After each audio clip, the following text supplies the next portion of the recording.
Ketika cahaya senja memudar, segala sesuatu di surga tersembunyi dalam kegelapan, hanya menyisakan beberapa garis samar, tampak sunyi dan menyedihkan. Pada saat ini, Raja Ibel Surga Mochier berjalan keluar dari Istana Ibel. Semua pengikut dan pelayan abadi mengundurkan diri, lalu dia melangkah ke atas awan seorang diri, sambil memandang keluar dengan tenang.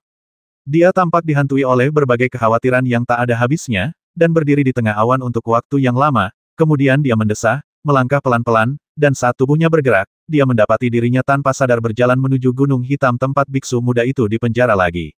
Dia ingin berjalan sesuai keinginannya, tetapi saat dia melangkah, dia berubah pikiran dan hanya menghela napas. Biksu, sekarang kamu juga berada di dalam duri.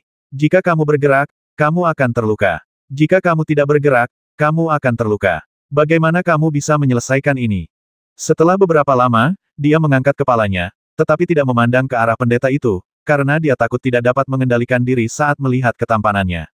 Jadi, tanyanya lembut dan tanpa ekspresi, melalui lapisan gunung yang tebal. Akan tetapi, dia tidak menyadari bahwa dia tampaknya memiliki sedikit niat untuk bertanya. Duri tumbuh di hatiku, tapi hanya menyakiti tubuhku, jadi apa salahnya? Suara biksu muda itu terdengar pada waktu yang tepat, seolah-olah dia telah menunggunya datang. Sejak Mochier bertemu dengan biksu ini, dia selalu merasa bahwa biksu itu menunggunya setiap kali dia datang. Bukankah penderitaan fisik juga merupakan penderitaan? Mochier selalu datang untuk bertanya, tetapi setiap kali dia bertanya, dia akan terdengar sarkastis, seolah ingin membantahnya. Titik. Kali ini sang biksu muda tidak menjawab secara langsung. Kalau begitu, tanyakan saja pada dirimu sendiri, apakah kenikmatan fisik dapat dibandingkan dengan kedamaian batin?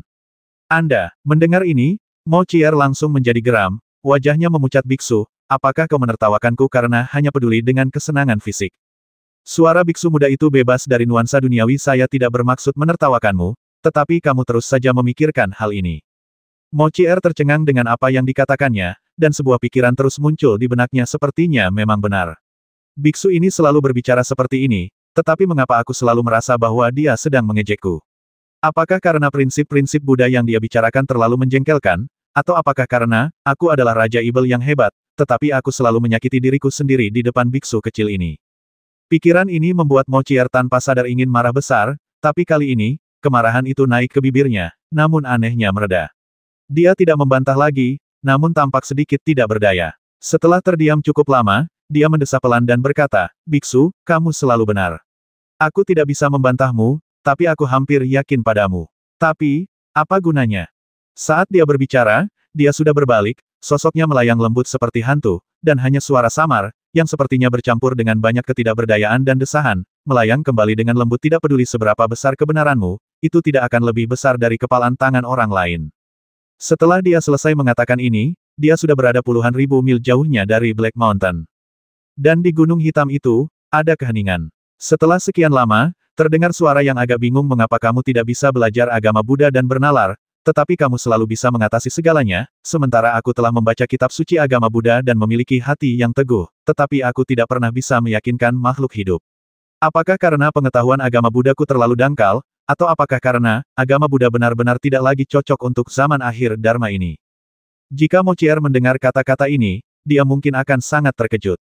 Biksu ini yang selalu membuatku merasa bingung, aku sebenarnya juga merasa sedikit bingung. Dia tidak memasuki Montenegro, tetapi dia tidak tahu harus pergi kemana. Pada saat ini, di sudut paling barat daya, cahaya merah muncul dan menerangi langit. Cahaya merahnya lembut dan menawan, dan tampaknya mampu secara langsung menerangi keinginan dalam hati orang-orang. Baru saat itulah dia tiba-tiba ingat bahwa itu adalah Junyi. Dia telah berjanji padanya siang tadi bahwa dia akan pergi ke tempatnya untuk menghabiskan malam bersama.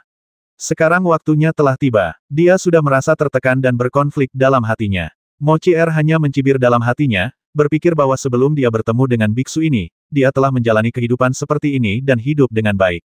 Mengapa dia harus terlalu banyak memikirkannya? Akulah Dewa Yang Maha Esa yang Maha Berbahagia, lalu kenapa jika aku mengejar kenikmatan fisik? Jadi bagaimana jika Anda tidak peduli dengan kedamaian batin? Dengan kemampuan dan sarana yang kau miliki, apakah kau masih membutuhkan pendeta ini untuk menyelamatkanmu? Dengan pemikiran ini, dia teringat akan ekstase Junyi yang membuatnya merasa mati rasa dan menggigit tulang.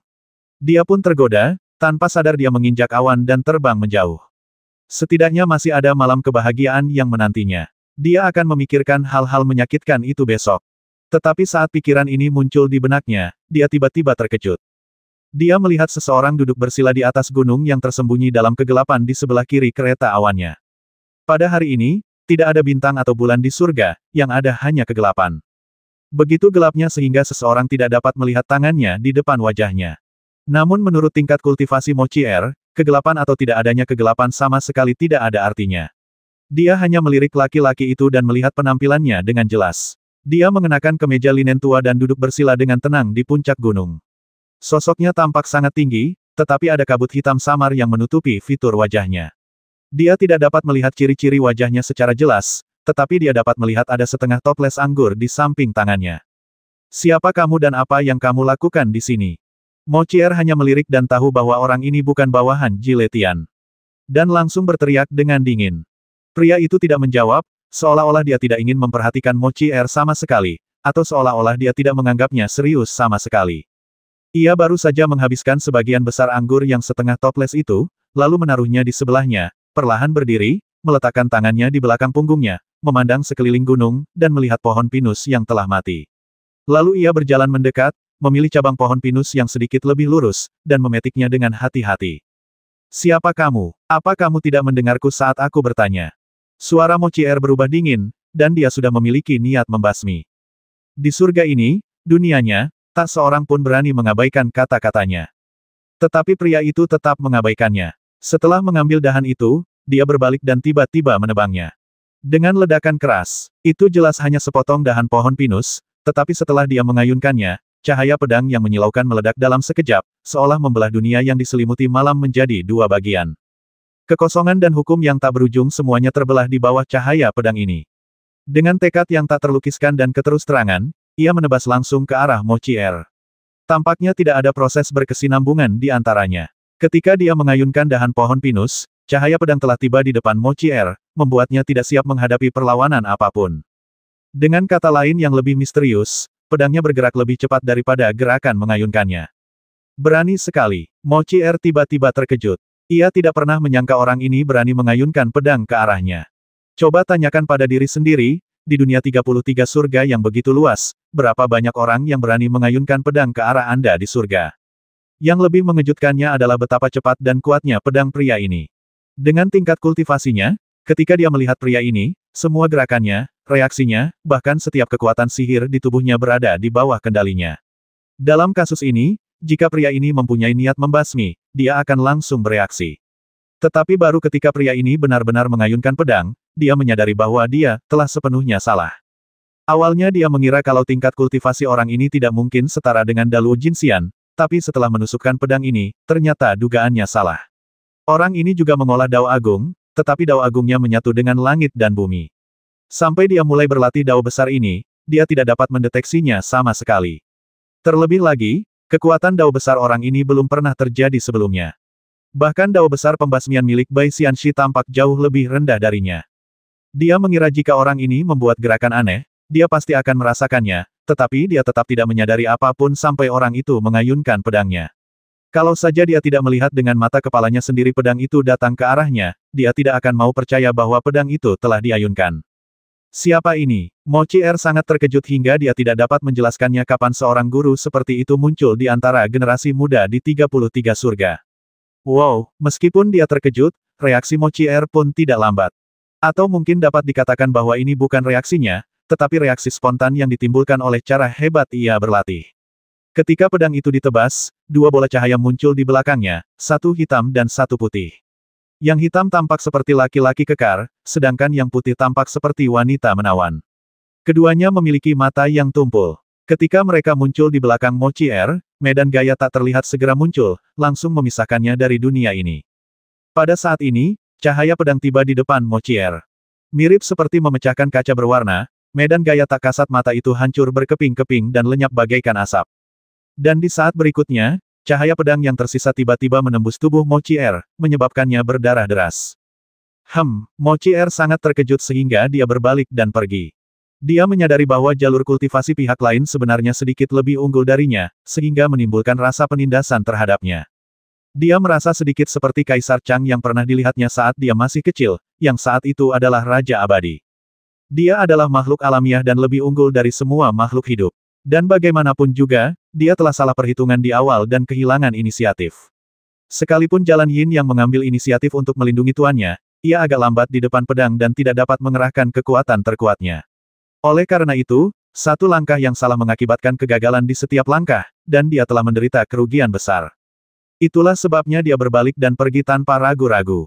Meskipun dia belum mengambil tindakan saat ini, dia mungkin tidak akan kehilangan kesempatan untuk melawan, atau bahkan kesempatan untuk membalikkan keadaan, tetapi dia tidak akan melakukannya. Bagaimanapun juga, ini adalah surga. Ini dunianya. Tidak peduli siapapun orangnya, jika mereka ingin menjadi musuhnya di dunia ini, mereka sama saja mencari masalah. Saat ini, identitas lawan tidak diketahui, kultivasinya tidak diketahui, dan bahkan niatnya tidak diketahui. Dia pasti tidak akan melawannya secara langsung. Dia hanya perlu menghindari bencana ini untuk sementara, lalu dia bisa mengaktifkan formasi Jiletian untuk menjebak dan membasmi lawan hidup-hidup dan mempermainkannya di tangannya. Jun Yi, ada yang menyakitiku, cepat segel langit dan tangkap pembasminya. Suara Mochier tiba-tiba menyebar ke seluruh dunia, dan dia terbang langsung menuju tempat di mana cahaya merah menerangi langit. Di depan, di mana cahaya merah menerangi langit, adalah Gua Jun Yi. Sebagai suami pertama Mochier dan murid tertua yang dilatih oleh Mochier sendiri, Jun Yi selalu memikul tanggung jawab penting bagi Jiletian. Tanda tanya tanda tanya tanda tanya. Seperti membuka Jiletian Ceiling Heaven Array. Justru karena dialah yang mengendalikan susunan ini, dialah yang pergi menyambut Fang Xing ketika dia datang ke Jiletian. Alasan lainnya adalah meskipun Mochier juga dapat membuka susunan ini di istana Ibelnya sendiri, dan bahkan memiliki susunan yang lebih canggih, pembasmi misterius itu kebetulan menghalangi jalannya kembali ke istana Ibel. Hasilnya, tidak peduli seberapa jauh atau nyamannya, Gua Jun Yi menjadi pilihan pertamanya. Ledakan. Tepat setelah teriakan keras Mochier, pintu batu gua tempat Jun Yi tiba-tiba terbuka. Jun Yi, berpakaian putih, telah muncul di depan gua, tampak sedikit terkejut. Tampaknya dia tidak menduga kejadian ini, apalagi akan terjadi secepat ini. Tetapi dalam situasi saat ini, dia tentu tidak punya waktu untuk memikirkannya. Lagi pula, kalaupun dia punya pertanyaan, dia tidak akan bisa menemukan orang yang bisa ditanyainya. Dengan tingkat kultivasi Raja Ibel kebahagiaan Mochier, setiap fluktuasi pikiran abadi di guanya tidak akan luput dari pandangannya. Oleh karena itu, setelah membuat rencana itu, Jun Yi telah memutuskan hubungan apapun dengan Tai Xuantian. Semua rencana hanya dapat disimpulkan terlebih dahulu menurut metode paling kuno, dan kemudian setiap orang akan melakukan pekerjaan mereka sendiri. Sebelum situasi umum ditentukan, tidak seorang pun dapat berkomunikasi dengan pihak lain. Nyonya, silakan masuk. Titik titik titik. Titik titik titik. Pikiran Jun Yi sedang berpacu, dan dia tidak punya waktu untuk berpikir. Sambil berteriak pelan, dia segera melompat ke udara dan menekankan kedua telapak tangannya ke bawah. Dia melihat bahwa di bawah guanya, tanah tiba-tiba berguncang dan hantu-hantu hitam keluar dari tanah satu demi satu. Didorong oleh roh jahat, mereka bergegas menuju sosok di belakang Mochier seperti pasukan besar, dan aura pembasmi memenuhi langit. Namun Mochier mengabaikannya sepenuhnya dan langsung menghindar ke gua Jun Yi. Hingga saat ini, dia berbalik dan melihat laki-laki yang baru saja menghunus pedangnya, perlahan melangkah ke udara. Kecepatannya tidak tampak cepat, tetapi dia tidak akan pernah berhenti. Barisan Dewa-Dewi Ibel menyerbu ke arahnya, dan tanpa menunggu dia menghunus pedangnya, energi pedang tak kasat mata itu mulai mendatangkan malapetaka, memotong kepala para Dewa Ibel satu persatu, mengubah mereka menjadi lumpur dan jatuh ke tanah. Ini jelas merupakan prajurit Ibel darah jahat terkenal milik Jiletian. Yang konon mampu mencekik Daluo Jinxian, namun di hadapan pria itu, dia sebenarnya rentan. Dari mana datangnya pakar ini? Dia benar-benar ingin membasmiku. Mochier terkejut, dan teringat sesuatu sebulan yang lalu, Raja Ibel ditikam. Mungkinkah? Saat pikiran ini terlintas dalam benaknya, ekspresinya menjadi semakin muram. Tanpa menoleh sedikit pun, dia berteriak dengan tegas, segel langit segera, lalu kirim 8 divisi prajurit Ibel untuk mengaktifkan formasi Yin Yang. Lalu, korbankan darah 8 atau 9 Ibel ke langit untuk memberkati tubuhku. Aku sendiri yang akan menindas pria ini. Merasakan luka di dadanya, niat membasminya menjadi lebih ganas. Putra Kaisar Langit Merah Agung itu menindasku, dan sekarang pembasmi misterius ini datang untuk menyakitiku.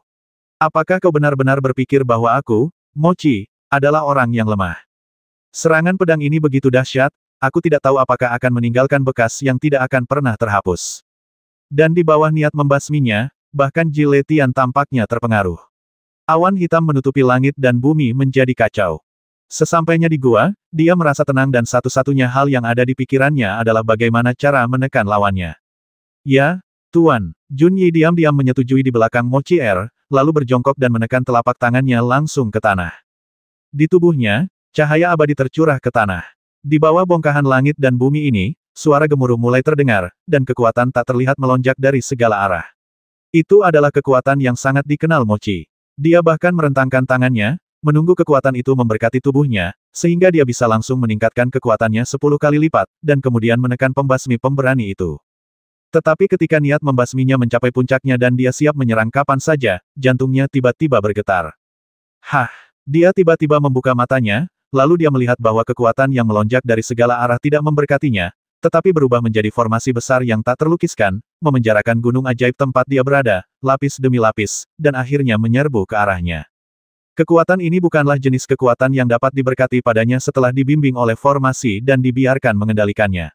Sebaliknya, ia merangsang energi pembasmi yang tiada habisnya, bagaikan pedang, dengan niat membasmi yang dahsyat untuk mencabik-cabik segalanya. Engah! Mochi Er langsung diterkam oleh kekuatan besar itu, dan dalam sekejap, kabut mengepul dan berterbangan di sekitar tubuhnya. Setelah kabut tebal menghilang, Mochi Er masih berdiri di sana, tidak bergerak, tetapi tatapannya beralih ke Jun Yi dengan tatapan penuh tanya di matanya. Dia baru saja membuka mulutnya sedikit dan ingin berbicara, tetapi tiba-tiba seteguk darah menyembur keluar, mewarnai kekosongan menjadi merah. Dia tidak menyeka darahnya, tetapi hanya menatap Jun Yi dengan lekat. Jun Yi sekarang berada di luar dunia. Dia tampaknya hanya berjarak 10 kaki dari Mochi Er, tetapi ketika dia mengaktifkan formasi, dia telah meninggalkan dirinya di luar formasi. Formasi Yin Yang yang seharusnya menjebak pembasmi misterius itu, sebaliknya, menjebak Mochi Er. Bahkan kekuatan yang seharusnya diberikan pada Mochi Er diam-diam dirusak olehnya, dan akhirnya menjadi bumerang bagi Mochi Er. Kekuatan itu sangat jahat dan mengerikan, tak kurang dari 3 kali lipat serangan kekuatan penuh Bai Xianxi. Jangan menatapku seperti itu. Jun Yi tampak sedikit malu karena sedang ditatap oleh Mochi Er. Jadi setelah ragu-ragu sejenak, dia berkata dengan lembut, aku berencana untuk melayanimu untuk terakhir kalinya dan membiarkanmu melanjutkan perjalananmu dengan bahagia. Namun, aku tidak menyangka mereka akan bertindak secepat itu. Namun karena mereka sudah bertindak, aku tidak punya pilihan lain. Kalau tidak, bagaimana kau bisa menyelamatkanku jika kau selamat? Mengapa? Setelah lama terdiam, Mochi Er akhirnya mengajukan pertanyaan. Ketika dia berkata demikian, darah di mulutnya mengalir keluar tak terkendali, mengotori dadanya yang indah, sungguh mengejutkan untuk dilihat. Untuk apa? Ketika Jun Yi mendengar ini, dia tersenyum pahit tetapi tidak menjawab. Haha, kupikir orang yang riang sepertimu, Suster Mo, tidak akan menanyakan pertanyaan yang membosankan seperti itu. Jun Yi tidak menjawab, tapi terdengar suara lain. Suara itu datang dari sebelah barat Jiletian, tempat istri Kaisar Taixuantian tinggal. Dikelilingi oleh 4 tetua berjubah hitam, istri Kaisar Taixuantian mengubah sosoknya di udara, dan setelah beberapa kilatan, dia telah tiba di depan gunung ajaib. Dia menoleh dan menatap lelaki misterius yang berjalan ke arahnya dengan mantap di udara. Dia tersenyum tipis, dan tampak sangat puas dengan tuan dari klan dewa yang diutus suaminya untuk membantunya. Tetapi yang membuatnya sedikit tidak senang adalah bahwa orang ini terlalu sombong dan mengambil tindakan tanpa menunggu sinyalnya. Di belakangnya, keempat tetua Taixuantian juga saling memandang dan melirik pria misterius itu. Orang itu adalah prajurit paling terampil dari klan dewa, Raja Dewa Yuhe. Seharusnya dia yang melakukannya. Sebelumnya, istri Kaisar mengirim surat kepada Kaisar, memintanya untuk datang dan memutuskan masalah surga. Namun, Kaisar memiliki masalah penting lainnya dan tidak dapat meluangkan waktu. Namun, dia berkata bahwa dia akan mengirim ahli teratas klan dewa, Raja Dewa Sungai Kegelapan, untuk datang dan membantu kita membasmi Mochi. Namun, Raja Dewa Sungai Kegelapan tidak patuh dan tidak menemui kita terlebih dahulu. Dia hanya berjanji untuk membantu kita ketika kita mengambil tindakan dan membasmi penguasa surga. Para dewa benar-benar tidak punya aturan. Kita sepakat untuk membuat rencana, tapi aku tidak menyangka dia akan bertindak lebih dulu. Para tetua ini juga agak tidak senang, tetapi mereka tidak tahu harus berkata apa. Faktanya, mereka tidak tahu apapun tentang Raja Dewa Yuhe, penguasa tertinggi klan dewa, dan belum pernah melihatnya. Tentu saja, orang ini adalah makhluk dari ras dewa, dan dia memiliki perubahan yang tak terbatas. Percuma saja kalau Anda pernah melihatnya sebelumnya, Anda tidak akan bisa mengenalinya sama sekali.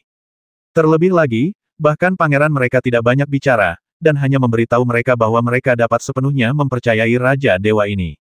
Namun, Begitu mereka melihat bekas luka di tubuh Mo Chier dan penampilannya yang layu, mereka tahu bahwa rencana mereka sebagian besar berhasil. Aku tidak keberatan dengan ketidakpadewa Raja Dewa Yuhe terhadap perintah. Jadi itu kamu. Setelah melihat istri Kaisar Taixuantian, ekspresi Mo Chier menjadi lebih suram. Namun, dia terluka parah dan tidak bisa berkata banyak. Dalam keheningan, dia melirik Jun Yi yang terdiam, lalu melirik istri Kaisar Taixuantian. Alisnya berkerut erat, seolah dia berusaha sekuat tenaga agar suaranya tidak bergetar. Dia bertanya dengan kaku bagaimana kamu melakukannya. Apakah kau bertanya padaku bagaimana aku meyakinkan Jun Yi? Selir Kaisar Taixuantian memandang Mo Chier sambil tersenyum. Wajahnya menjadi lebih pucat dan kulitnya tampak hampir transparan, tetapi dia tetap terlihat cantik. Ada sedikit kekejaman dalam senyumnya. Dia tiba-tiba tersenyum lembut dan melambai dari kejauhan. Lalu seorang wanita terbang dari arah istananya. Kecepatannya tidak cepat, namun selir Kaisar Taixuantian menunggu dengan sabar hingga dia mendekat dan membungkuk ke tanah, lalu dia tersenyum lembut. Ini adalah penghargaannya. Mo Chier menoleh dan menatap wanita itu dengan ekspresi terkejut. Ketika dia menoleh lagi ke arah Jun Yi, dia mendapati Jun Yi sedang menatap wanita itu dengan ekspresi sedikit gembira. Apakah kamu terkejut? Selir Kaisar Taixuantian tertawa dan mengulurkan tangannya. Wanita itu langsung memegang pergelangan tangannya dengan kedua tangannya, karena wanita ini hanyalah seorang pembantu di sampingnya. Dia memiliki kultivasi dan penampilan yang biasa-biasa saja. Meskipun dia agak cantik, dia jelas tidak bisa dibandingkan dengan pesona Mo Chier.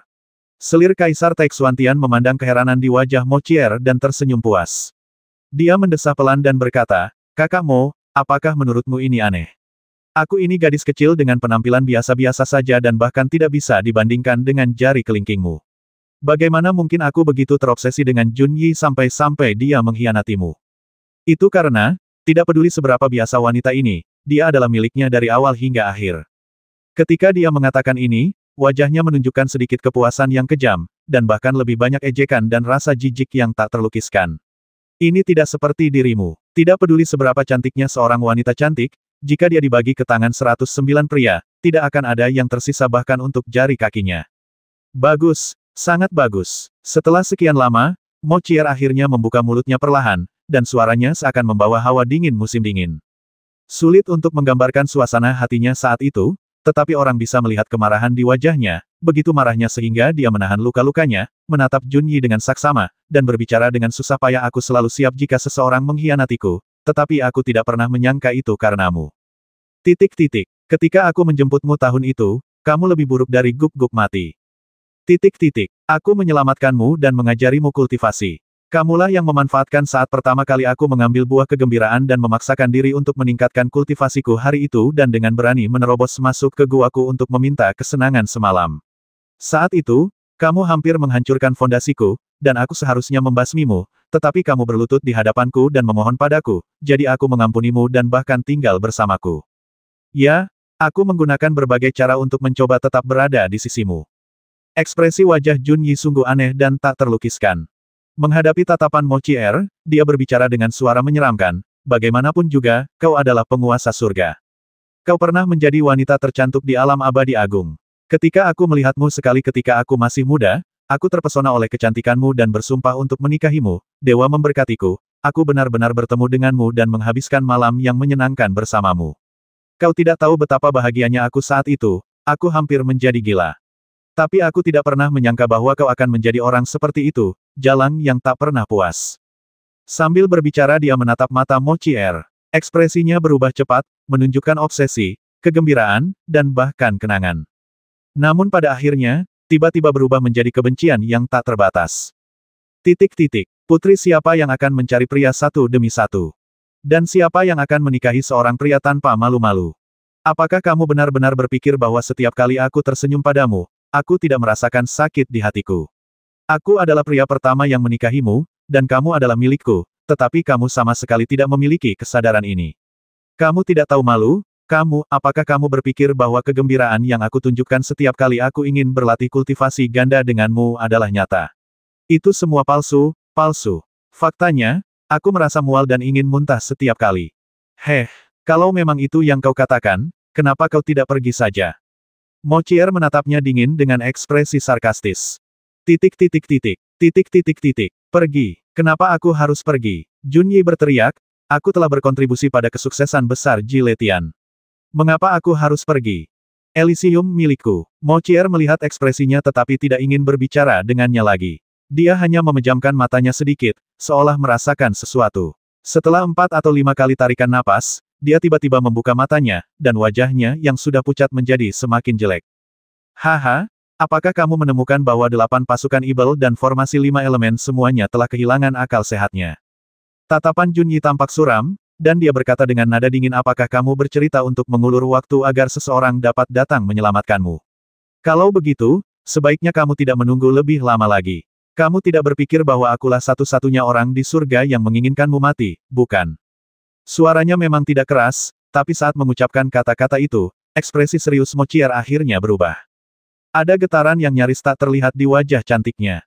Aduh, Suster Mo, kamu memang selalu keras kepala. Tapi sekarang, aku jadi merasa kasihan padamu. Istri Kaisar Taixuantian tertawa pada saat yang tepat. Dia berbalik dan melihat Raja Dewa Yuhe, ahli nomor 1 di klan Dewa, yang diundang oleh putra Kaisar Taixuantian, Yan Zhaoge, berjalan di depan Gunung Ibel. Dia membasmi semua setan yang menghalangi jalannya. Senyum di wajahnya menjadi lebih intens. Dia berkata dengan lembut, kau harus melakukannya. Bagaimanapun, dia adalah adikku Pak Jiaomo. Dia telah banyak membantuku di masa lalu. Aku orang yang berhati lembut dan aku benar-benar tidak tega mengambil nyawanya dengan tanganku sendiri. Aku tidak tahu apakah orang aneh itu dapat menandingi Raja Ibel yang bahagia. Saat Mo Qier berada dalam bahaya besar dan nyawanya berada di ujung tanduk, Fang Xing diam-diam datang ke area Istana Ibel Surga. Dia telah lama menunggu Mo Qier untuk menyatakan pendiriannya dan bergabung dengan kubu Langit Merah Besar. Ia hanya berpikir bahwa setelah Ibel perempuan ini menyerah, ia akan memaksanya untuk menyerahkan harta karun surga, buah kebahagiaan, yang juga merupakan obat utama yang ia butuhkan untuk melaksanakan 12 pengorbanan penyihir leluhur. Namun, setelah menunggu bertahun-tahun, Mo Qier masih ragu-ragu, dan Fang Xing tidak lagi memiliki kesabaran untuk menunggu. Dia memutuskan untuk datang dan mengambilnya sendiri. Terlebih lagi, Mo Qier jelas telah dipaksa ke sudut, tetapi dia tetap menolak untuk menyerah. Hal ini membuatnya memutuskan untuk memberi wanita ini pelajaran. Ditambah lagi, orang aneh dari keluarga Yuan telah datang ke rumahnya, jadi bukankah akan rugi jika dia tidak memanfaatkan pedang ini? Jadi, dia punya ide, meminta orang aneh dari keluarga Yuan untuk memaksa Mo Qier dan menyalahkannya. Dan dia sendiri melangkah dengan angkuh menuju Istana Ibel Surga. Dalam keadaan normal, dia tidak akan bisa mendekati istana ini. Ini adalah sarang Mo Qier dan tempat yang dijaga paling ketat di Ji Letian. Kalau ada yang menerobos masuk dengan paksa, Mo Qier pasti akan bersikap bermusuhan. Dengan kekuatan Ji Letian, tidak ada seorang pun yang dapat dengan mudah menerobos istana ajaib ini. Tapi sekarang berbeda, Mo Qier pasti tidak punya waktu untuk mengurus dirinya sendiri dan tidak punya kekhawatiran. Seharusnya di belakang.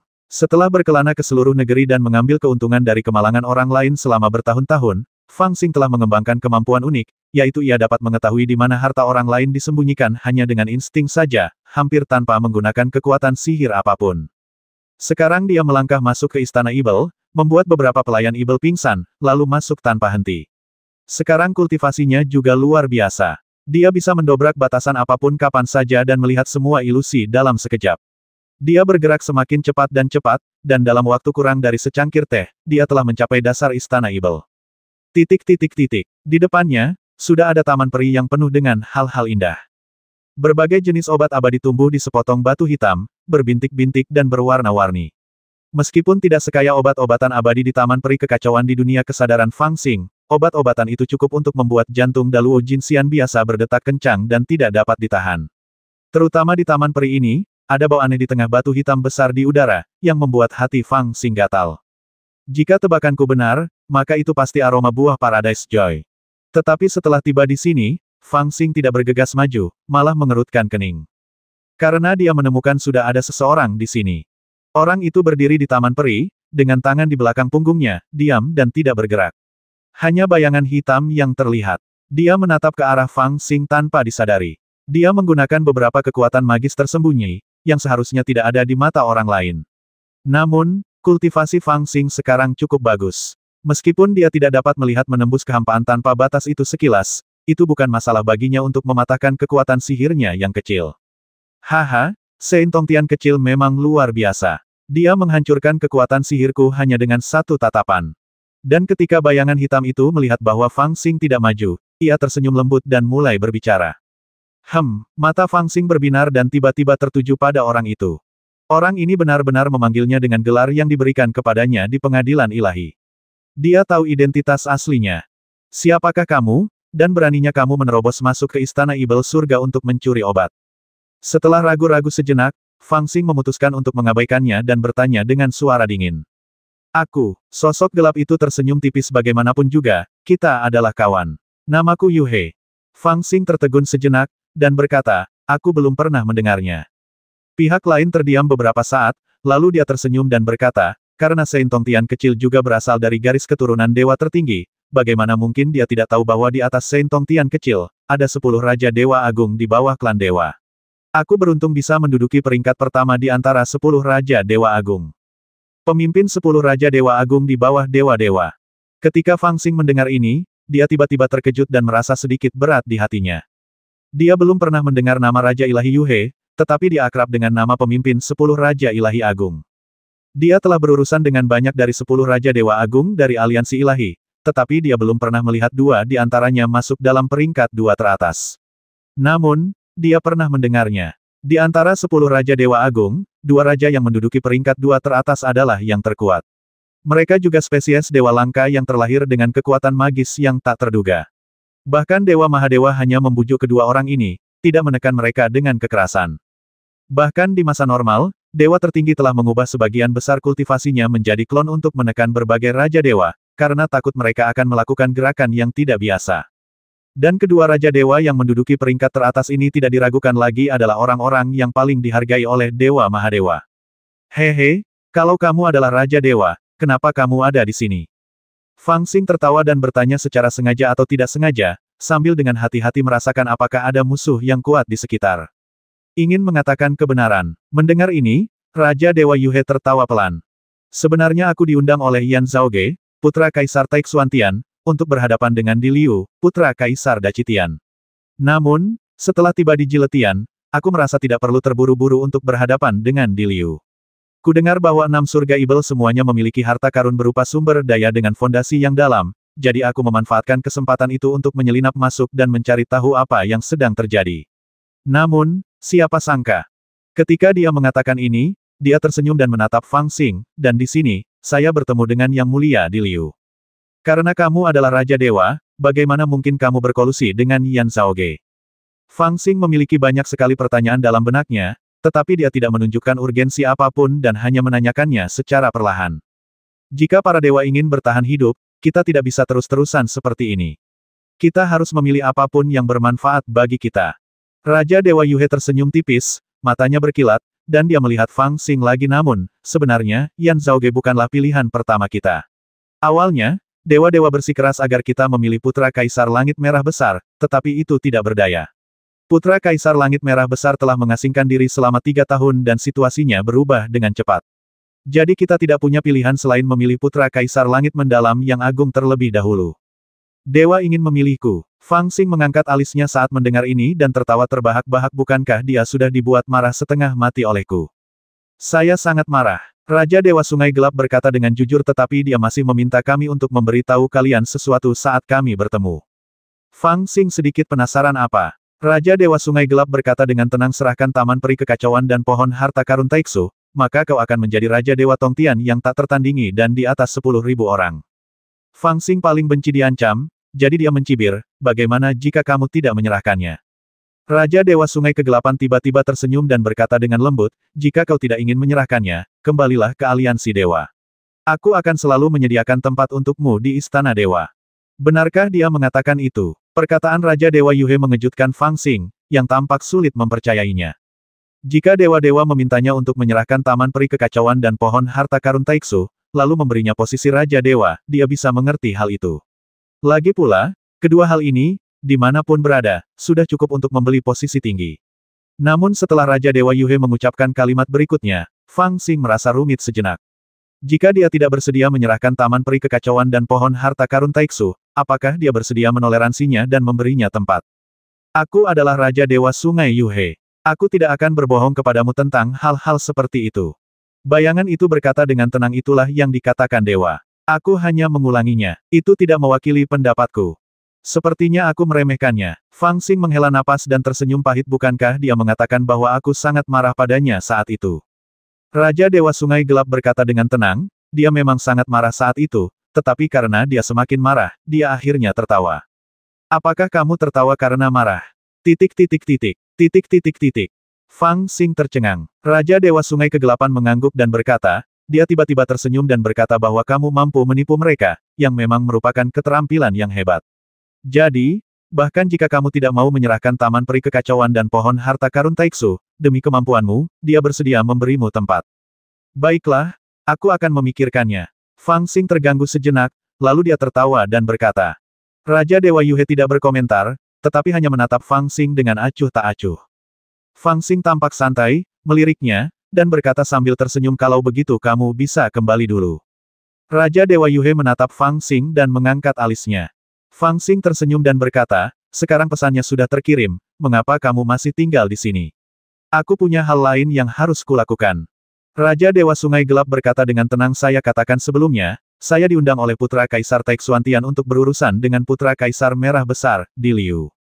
Fang Xing mengerutkan kening bukankah Dewa Langit berkata bahwa dia lebih suka bekerja sama dengan Putra Kaisar Langit Merah Agung. Raja Dewa Sungai Gelap tersenyum tipis, dan berkata dengan penuh arti tetapi Kaisar Langit Merah Tua belum setuju untuk bekerja sama dengan kita. Kita tidak tahu berapa lama dia bisa duduk di singgasana Kaisar Langit Merah Tua. Selain itu, meskipun dewa-dewa dikenal sebagai dewa aliansi, dia mungkin tidak dapat sepenuhnya membuat keputusan untuk kita makhluk klan dewa. Menurut pendapatku, jika Kaisar Langit Merah Tua, atau orang suci kecil pengadilan dewaku, benar-benar tulus, maka setidaknya dia harus menyerahkan Taman Peri Kekacauan dan Pohon Harta Karun Taiksu. Fang Xing mendengar sedikit nada permusuhan dari kata-katanya, yang berbeda dari perintah dewa, dan ekspresinya sedikit tegang. Setelah terdiam cukup lama, dia tersenyum lembut dan berkata, bagaimana kalau aku tidak menyerahkannya? Raja Dewa Sungai Kegelapan berkata dengan tenang, ketika seorang jenderal sedang jauh dari rumah, dia mungkin tidak mematuhi perintah penguasa. Kehendak dewa penguasa pada dasarnya baik, tetapi menurutku, mungkin ada cara yang lebih baik. Jika kamu tidak setuju untuk menyerahkan Taman Peri Kekacauan dan Pohon Harta Karun Taiksu, maka aku sendiri yang akan mengambilnya. Meskipun dewa penguasa berpikir bahwa kamu cukup mampu dan kegunaanmu lebih besar daripada Taman Peri Kekacauan dan Pohon Harta Karun Taiksu, aku pikir daripada membicarakan hal-hal yang membosankan seperti itu, akan lebih baik untuk mendapatkan beberapa hal yang substansial terlebih dahulu. Fang Xing menyipitkan matanya sepertinya kita harus mengambil tindakan sekarang. Setelah mendengar ini, Raja Dewa Sungai Gelap tertawa, menggelengkan kepalanya, dan berkata, kamu terlalu menganggap dirimu tinggi. Ketika dia berbicara, sosoknya yang awalnya hanya berupa bayangan, semakin lama semakin kabur, seolah-olah telah menyatu dalam kehampaan. Suaranya mengandung kekuatan aneh, menekan Fang Xing seperti gelombang pasang 3000 tahun yang lalu, aku bertarung melawan Raja Abadi. Meskipun aku kalah, Raja Abadi tidak dapat melakukan apapun padaku. Sekarang aku memiliki 3000 tahun lagi untuk berkembang. Bahkan jika aku bertemu Raja Abadi lagi, aku mungkin tidak akan dikalahkan olehnya, apalagi kau, seorang Tai. Hehe, Fang Xing tidak membantahnya, tetapi mengambil pisau Qi Tianba, men di tangannya, dan jubah darah di belakangnya mulai bergerak tanpa angin. Dewa Raja Yuhe, silakan masuk. Di daerah Gunung Jile Tianmo, Raja Ibel Jile Mochier dipenjara dalam formasi besar dan terluka parah. Selir Taixuan Tiandi membawa 4 tetua berpakaian hitam dengan kultivasi menakjubkan untuk berjaga di sampingnya.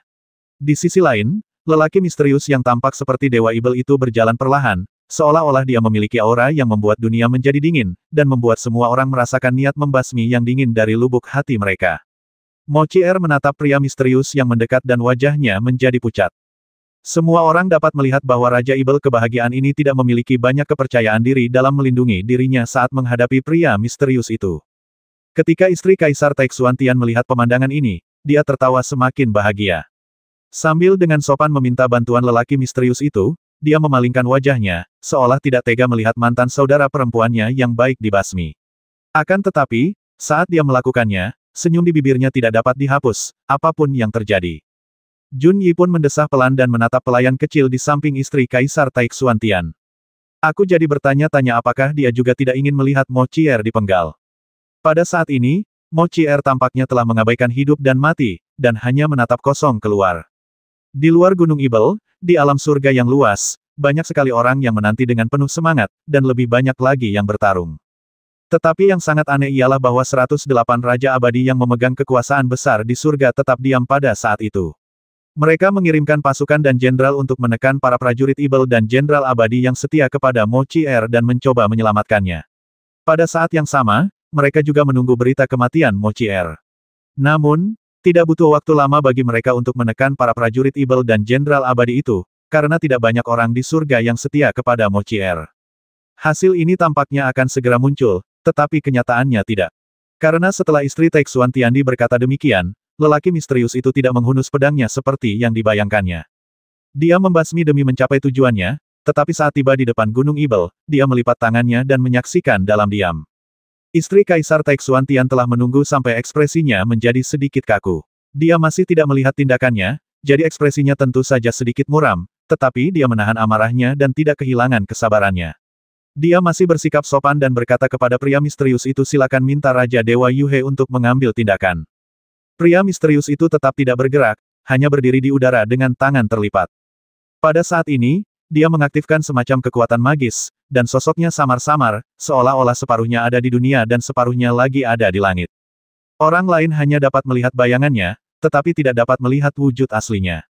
Ini juga agak mirip dengan Raja Ilahi Yuhe yang legendaris. Oleh karena itu, istri Kaisar Langit Taixuan tidak menaruh curiga sedikit pun, hanya saja raut wajahnya terlihat sedikit canggung, dan dia pun sedikit marah ketika berbicara apa yang ditunggu Raja Dewa Yuhe. Pria misterius itu masih tidak bergerak. Mungkinkah suamiku telah menyetujui beberapa persyaratan dengan Raja Ilahi yang belum terpenuhi? Istri Kaisar Taixuan Tian tidak dapat menahan diri untuk tidak berbicara, dan melanjutkan sesuai dengan pikirannya sendiri, dengan mengatakan kalau begitu, Raja Dewa Yuhe tidak perlu khawatir. Suamiku adalah putra Kaisar Balai Taixuan Tian. Kata-katanya sama baiknya dengan perbuatannya dan tidak akan pernah berubah. Raja Dewa Yuhe tidak perlu khawatir tentang apapun. Lakukan saja apa yang aku katakan. Dia secara alami akan memenuhi janjinya jika dia menyetujui persyaratanmu. Kamulah yang terlalu banyak berpikir sekarang, ini agak. Menghadapi nasihat sungguh-sungguh dari istri Kaisar Taixuan Tian, pria misterius itu akhirnya tampak bereaksi. Dia menatap istri Kaisar Taixuan Tian dengan rasa ingin tahu apakah Anda berbicara tentang saya. Sampai di titik ini, kenapa kamu masih berpura-pura bingung? Istri Kaisar Taixuan Tian tidak dapat menahan perasaan sedikit kesal. Dia mengumpat dalam hati dan berkata dengan dingin, tolong minta Raja Dewa Yuhe untuk mengambil tindakan. Mendengar ini, pria misterius itu memiringkan kepalanya sedikit dan berkata, tetapi orang yang mengundangku ke sini tidak memintaku untuk membasminya. Apa yang sedang kamu bicarakan? Kali ini, istri Kaisar Taixuan Tian benar-benar tidak dapat menahan diri dan berteriak dengan suara rendah, suamiku memintamu datang ke sini hanya untuk membasmi seseorang, bukan? Pria misterius itu menggelengkan kepalanya dan berkata, saya pernah berbisnis di mana orang dibayar untuk membasmi orang lain, tetapi suami Anda mungkin tidak mampu membayar saya. Anda, istri Kaisar Taixuan Tian tidak dapat lagi menahan amarahnya, wajahnya berubah pucat pasi. Namun, para tetua di belakangnya sudah menyadari ada sesuatu yang salah dan tak dapat menahan diri untuk berbisik, ada yang tidak beres.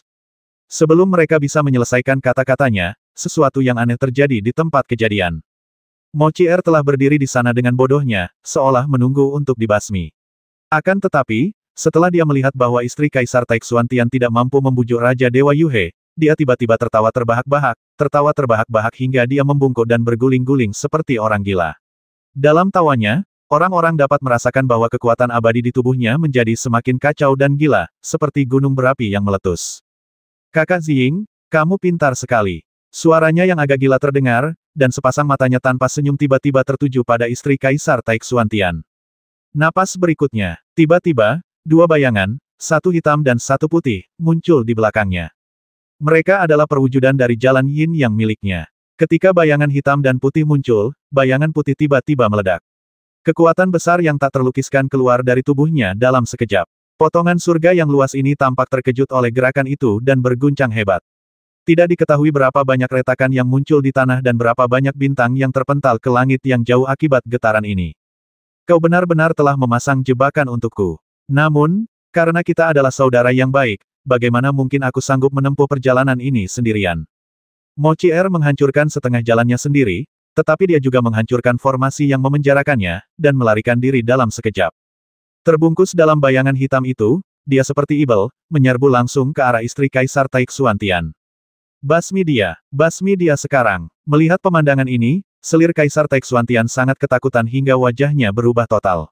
Dia buru-buru mundur sambil berteriak putus asa, dia sudah terluka parah, dia tidak boleh melarikan diri, kalian semua cepat bertindak, kalian harus membasminya. Kaisar Taixuantian, sang putri, tidak perlu berkata banyak lagi, karena keempat pelindung di belakangnya sudah bergegas maju. Tugas mereka adalah melindungi anak-anak dan permaisuri Kaisar Taixuantian. Tanda tanya. Tetapi tanggung jawab yang lebih penting tercermin saat ini. Raja Dewa Yuhe jelas tidak mau bekerja sama, dan rencana awal mereka untuk meminta Raja Dewa Yuhe mengambil tindakan untuk menyingkirkan Raja Ibel Jile yang bodoh juga gagal. Namun mereka tidak khawatir. Bagaimanapun, Mochier sudah terluka parah, dan tujuan mereka tercapai. Jika Raja Dewa Yuhe bersedia mengambil tindakan, itu akan sangat bagus. Jika dia tidak mau mengambil tindakan, mereka berempat memiliki kekuatan yang cukup untuk membasmi Mochi. Meskipun mereka masih memiliki banyak pertanyaan di benak mereka, mereka tidak akan melepaskan kesempatan ini. Sangat sedikit kesempatan untuk memaksa Ibel ke sudut dan membasminya saat dia dalam kondisi terlemahnya. Terlebih lagi, keadaan sudah sampai pada titik ini dan hubungan mereka telah hancur. Mereka tidak bisa lagi membiarkan Mochier hidup. Jika tidak, mereka pasti akan menciptakan musuh yang kuat bagi Taixuantian, yang akan berdampak pada semua tindakan Taixuantian di 6 surga Ibel. Karena itu, tidak peduli seberapa anehnya perilaku Raja Dewa Yuhe, mereka tidak akan memperhatikannya. Satu-satunya hal penting baginya adalah membasmi Mochier terlebih dahulu. Kalau tidak, kalau putra Kaisar Langit Merah Agung datang menimbulkan masalah, itu hanya akan menimbulkan banyak masalah. Saya hanya berharap pada saat itu, Raja Dewa Sungai Gelap akan berhenti menunda-nunda dan membantu mereka menghentikan putra Kaisar Langit Merah Agung, sehingga akan lebih mudah bagi mereka untuk membasmi orang. Ledakan. 4 cahaya hitam meluncur ke arah Mochier. Semua orang telah mengaktifkan kekuatan Dao besar, dan itu seperti langit gelap dan bumi hitam, menyegel seluruh dunia di dalam dan menjebak Mochier dengan erat, seperti ketika Fang Xing membasmi Bai Xianxi. Pada level Daluo Jinxian mereka, perubahannya tidak terbatas dan bisa besar atau kecil. Jika mereka bertarung dalam skala besar, maka mengambil bintang-bintang dan bulan serta menghancurkan galaksi hanyalah masalah pikiran saja. Kalau mereka bertarung dalam skala kecil, pertarungan di atas biji wijen pun bisa berlangsung bertahun-tahun, dan mereka bisa memamerkan kekuatan sihir mereka dengan sangat meriah. Dan sekarang, mereka memusatkan kekuatan gaibnya pada satu titik, dengan harapan dapat membasmi musuh seketika. Namun tak seorang pun menyangka, Mochier yang jelas-jelas terluka parah dan berhasil lolos dari kurungan setelah menghancurkan separuh jalannya, ternyata sangat lemah, namun malah bertingkah laku luar biasa kasar. Setelah separuh jalannya hancur, hanya bayangan hitam yang tersisa, yang melekat pada tubuhnya bagaikan Ibel, dan langsung membuatnya mengalami perubahan tiada akhir. Tanduk tumbuh di kepalanya, dan sayap tumbuh di punggungnya. Asap tebal menutupi kulitnya yang seputih salju, dan membuatnya tampak seperti mengenakan jubah hitam. Kekuatannya tampaknya di luar kendali, kekuatan supernaturalnya muncul dan auranya setajam pisau. Wow, hanya dalam sekejap, dia telah menghancurkan segel kedua pelindung di depannya dan menebas lurus ke arah istri Kaisar Taixuantian. Oh tidak, dia menghancurkan dirinya sendiri, dan itu membuatnya semakin kuat. Mata istri Kaisar Taixuan tampak tajam, dan dia jelas melihat sesuatu, dan berteriak. Mereka masih meremehkan Mochier dan sifat pemarah yang dimilikinya. Dia lebih suka menghancurkan separuh jalannya agar bisa keluar. Tampaknya itu tindakan yang tidak berdaya, tetapi sebenarnya, dia menggunakan metode ini untuk mengeluarkan semua potensinya di jalan tersebut. Dia mengolah jalan yin yang untuk keseimbangan, sehingga dia memiliki temperamen yang tenang dan tidak menunjukkan keganasan. Dibandingkan dengan jalan pembasmian Bai Xianxi, jalan yin yang nampaknya tidak digunakan untuk bertarung. Tetapi bagaimana mungkin semudah itu bagi Mochier untuk melawan Bai Xianxi selama bertahun-tahun tanpa terkalahkan. Sekarang, saat dia menghancurkan separuh jalan, niat membasmi yang tersembunyi di balik keseimbangan ini langsung terungkap. Meski tindakannya itu akan menyebabkan kerusakan yang tidak dapat diperbaiki pada kultivasinya dan fondasinya, dia tetap melakukannya. Ini hanyalah masalah hidup dan mati. Melihat Raja Ibel Ekstrim Mochier menyerbu ke arahnya seperti orang gila, istri Kaisar Taixuantian akhirnya merasa panik. Dia segera mengangkat tangannya dan menyalakan lampu minyak. Lampu itu bersinar terang, menerangi langit dan bumi. Segala sesuatu menjadi lambat di bawah cahaya, dan dia mengambil kesempatan untuk melarikan diri. Dia tampak sangat malu saat bergerak, tetapi dia berhasil melarikan diri. Akan tetapi, meskipun dia berhasil lolos, pembantu kecil yang melayaninya tidak dapat melarikan diri. Gadis kecil yang berpenampilan dan berbakat biasa-biasa saja ini menatap kosong ke arah Mo Chier yang datang di depannya, matanya penuh ketakutan.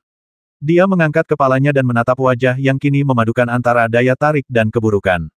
Dia membuat beberapa klik di tenggorokannya, tetapi tidak dapat mengucapkan sepatah kata pun. Jangan basmi dia, tolong jangan basmi dia. Pada saat ini, hati Junyi menjadi dingin dan dia berteriak tanpa sadar. Hehehe, Mo Chier menoleh menatapnya dan tertawa dingin, suaranya serak seperti setan. Junyi hampir menjadi gila, dan dia berteriak dengan suara gemetar, kamu bisa membenciku, tapi jangan membasminya. Mo Chier mengangkat tangannya dengan dingin. Junyi bahkan memejamkan matanya, tidak tahan melihat pemandangan ini. Namun di saat berikutnya, dia tiba-tiba merasakan sebuah kekuatan mengerikan datang ke arahnya, dan cakar tajam Mo Chier sudah berada di depannya.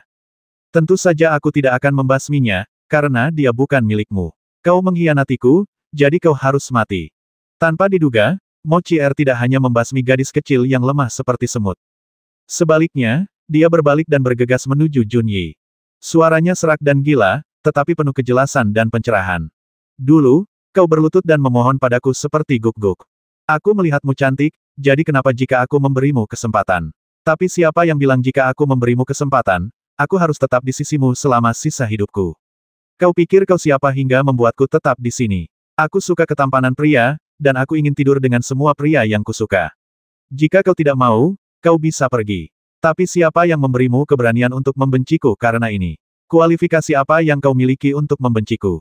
Hua. Junyi juga memiliki tingkat kultivasi Daluo Golden Immortal, jadi bagaimana dia bisa dibasmi oleh Mo Chier dengan mudah? Dia dengan cemas menggunakan dao besar dan bertarung dengan Mo Chier.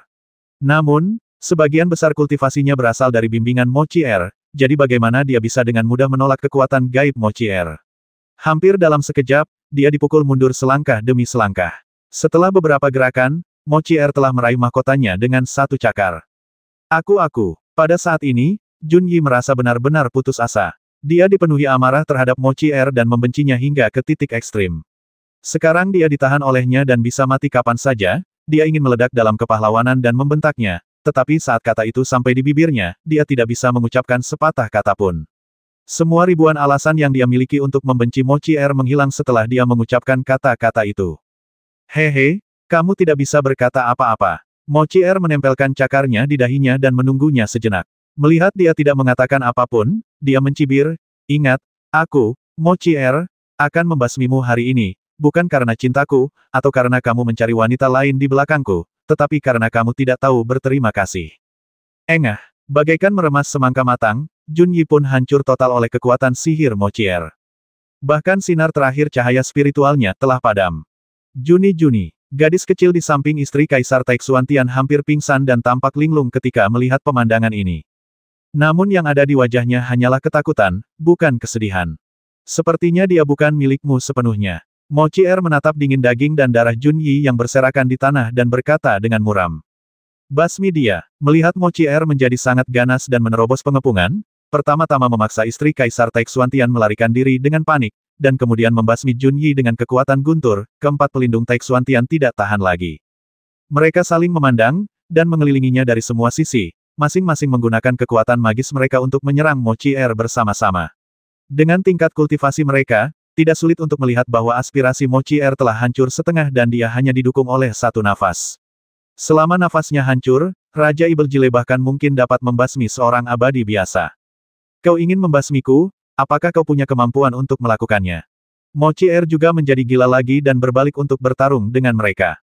Perang besar kembali terjadi, bahkan separuh gunung Ibel pun runtuh. Mereka telah bertarung dari istana Ibel hingga ke udara. Di langit di atas surga, tampaklah awan-awan yang naik dan turun, terjadilah pertempuran dahsyat yang menggemparkan dunia. Haha, kakak Mo, kamu benar-benar berkulit tebal. Saat perang ini berkecamuk, istri Kaisar Taixuantian pun tidak tinggal diam. Dia mengamati dengan dingin selama beberapa saat dan tahu bahwa Raja Ibel yang bermartabat ini tidak akan bisa ditekan semudah itu.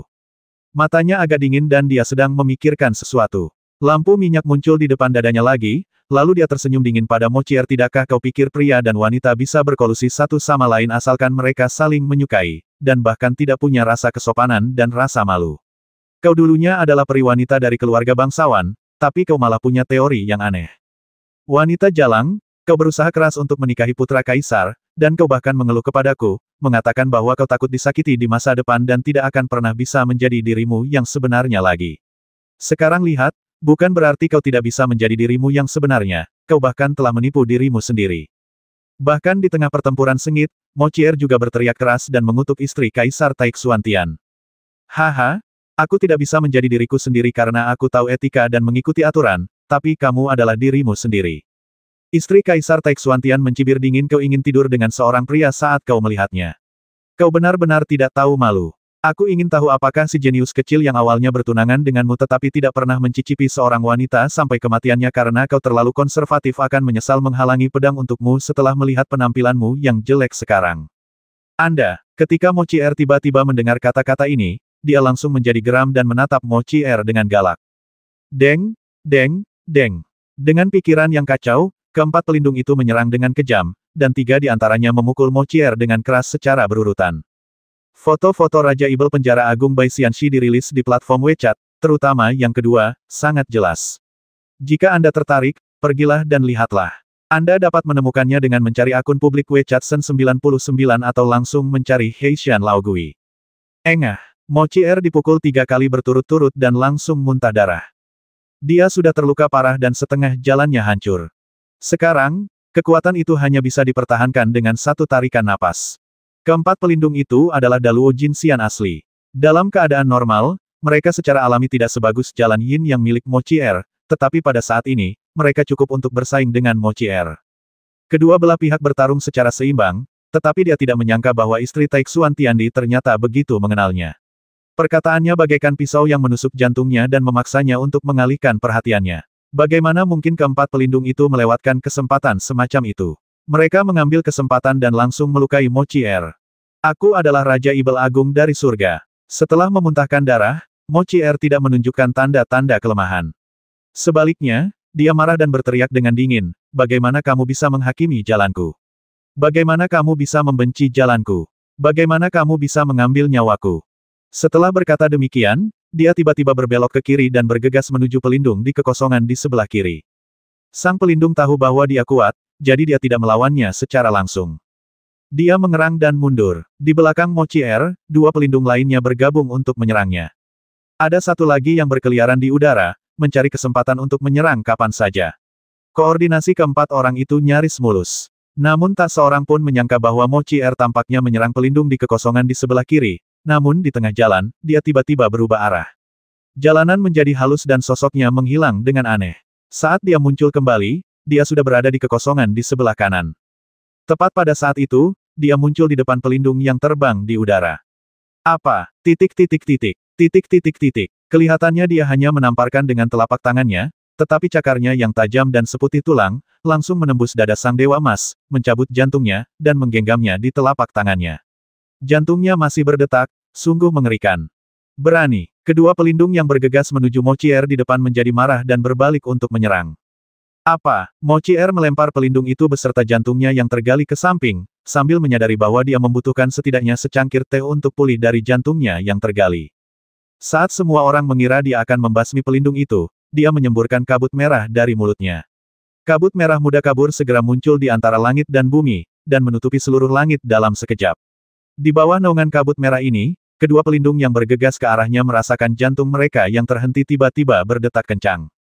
Tidak bagus. Kedua lelaki itu langsung terkejut dan menghancurkan ilusi itu dengan hati tahu mereka.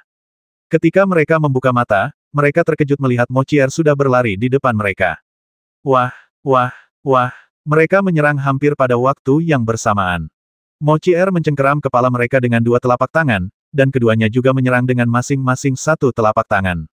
Jalan itu meraung dan menyapu pinggang dan perut Mo Chier. Lalu mereka bertiga mundur ke samping pada saat yang sama. Tubuh mereka hancur berkeping-keping dan darah mengalir, mengotori kehampaan, seperti menggambar 3 pita panjang berwarna merah darah, dengan rasa sedih yang tak terlukiskan. Haha, kakakmu benar-benar hebat. Melihat pertempuran di lapangan, kedua belah pihak terluka dalam sekejap.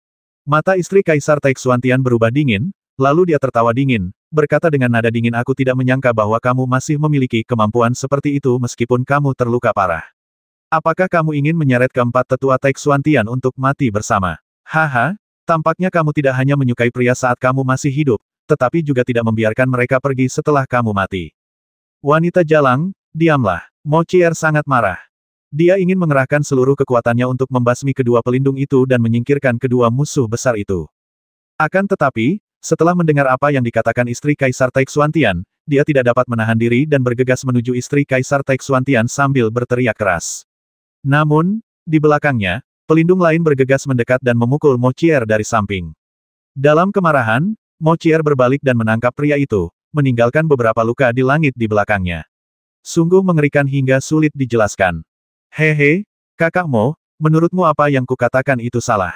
Selir Kaisar Taixuantian tertawa, dan dengan lampu minyak di depannya, dia perlahan berdiri di kehampaan, menunjuk ke tanah surga, dan terkekeh, aku heran apakah kamu pernah memikirkan hal ini wanita cantik sepertimu memiliki daya tarik yang mematikan bagi pria. Tidak peduli siapapun itu, begitu mereka melihatmu, mereka akan benar-benar terpesona dan bersujud di kakimu. Tapi mengapa mereka mengkhianatimu? Mo Qier sedang bertarung sengit dengan seseorang, menukar darah dengan darah dan mempertaruhkan nyawanya, dan tidak punya waktu untuk menjawab. Selir Kaisar Taixuantian tidak menunggu jawabannya, tetapi hanya tertawa dingin haha, itu karena meskipun kamu telah tidur dengan banyak pria, pemahamanmu tentang pria masih terlalu dangkal. Sekalipun kamu cantik, kalau ada laki-laki yang menemanimu setiap hari, kamu akan bosan. Terlebih lagi, ada lebih dari 100 orang yang menjagamu sepanjang waktu. Ya ampun, aku heran mereka bisa menoleransimu begitu lama. Kurasa di mata mereka, bahkan Nangui tua akan lebih cantik darimu, kan? Jelaslah itu suara lonceng perak, tetapi kata-kata yang diucapkannya menusuk hati. Belum lagi Mo Qier, bahkan pria-pria di sekitarnya pun tidak tahan lagi. Kamu hanya tahu cara bergaul dengan laki-laki. Bisakah kamu lebih baik lagi? Mo Qier kini dalam kondisi gila, sekujur tubuhnya nyaris robek dan berlumuran darah, belum lagi kecantikannya yang dulu memukau, ia nyaris tak terlihat seperti manusia lagi. Tetapi yang membuatnya semakin tak tertahankan adalah kata-kata istri Kaisar Taixuantian, yang membuatnya gila. Dia tiba-tiba menjerit, lalu melambaikan telapak tangannya untuk melepaskan diri dari 3 pelindung Taixuantian yang sedang bertarung dengannya, dan bergegas menuju istri Kaisar Taixuantian tanpa menghiraukan apapun. Dilihat dari penampilannya, dia seperti orang gila. Yang mulia, berhati-hatilah. Ketika para pengawal melihat kejadian ini, mereka terkejut dan ingin segera bergegas untuk melindungi sang kaisar. Tetapi meskipun mereka telah melukai Mo Qier dengan parah, mereka tidak memperoleh banyak keuntungan. Salah satu pelindung tubuh dan jiwanya tercabik-cabik oleh Mo Qier yang gila, dan 2 lainnya terluka parah, dengan tubuh mereka hampir hancur seluruhnya. Satu-satunya yang terluka kurang serius adalah mereka yang jantungnya dikeluarkan untuk pertama kalinya. Jantungnya belum diperbaiki, dan kecepatannya sangat terpengaruh. Akibatnya, ketika Mo Qier bergegas menuju permaisuri kaisar seperti orang gila, mereka bertiga tidak dapat menghentikannya. Dengan suara Swiss, Mo Qier melesat maju, tubuhnya bagaikan air terjun darah, menyebarkan serpihan hujan darah. Dia sekarang mengonsumsi sumber kehidupannya sendiri. Semakin dia bergerak, semakin lemah nafasnya, tetapi dia tidak peduli lagi. Meski dulunya dia dikenal sebagai Ibel, tapi sebenarnya dia lebih mirip peri. Tapi saat ini, itu sama sekali tidak ada hubungannya dengan menjadi peri, dan itu benar-benar berubah menjadi hantu. Hehe, melihat Mo Qier sudah bergegas di depannya, selir Kaisar Taixuantian tidak menghindar. Tepat saat wajah hantu Mo Qier hendak mengenainya, dia tiba-tiba mengangkat alisnya, dan lampu minyak di depannya tiba-tiba bersinar terang, merobek kabut merah di depan Mo Qier. Bahkan mata Mo Qier yang tadinya berlumuran darah, tampak sedikit linglung di bawah sorotan cahaya, seakan-akan tersengat. Pada saat ini, selir Kaisar Taixuantian juga tersenyum dingin. Suara mendesing. Dia tiba-tiba mengulurkan tangannya dengan kecepatan yang sangat mengerikan, dan aura di tubuhnya bahkan lebih mengerikan, hampir lebih kuat dari keempat pelindung. Dia mencengkeram rambut Mo Qier di bagian belakang kepalanya, menariknya ke bawah dengan paksa, lalu membantingnya dengan keras, menekannya tepat ke tengyun di bawah pinggangnya. Kekuatan besar itu mengejutkan Raja Ibel Ekstrim. Ini, para pelindung yang ingin bergegas untuk menyelamatkan semuanya terkejut, mata mereka terbelalak.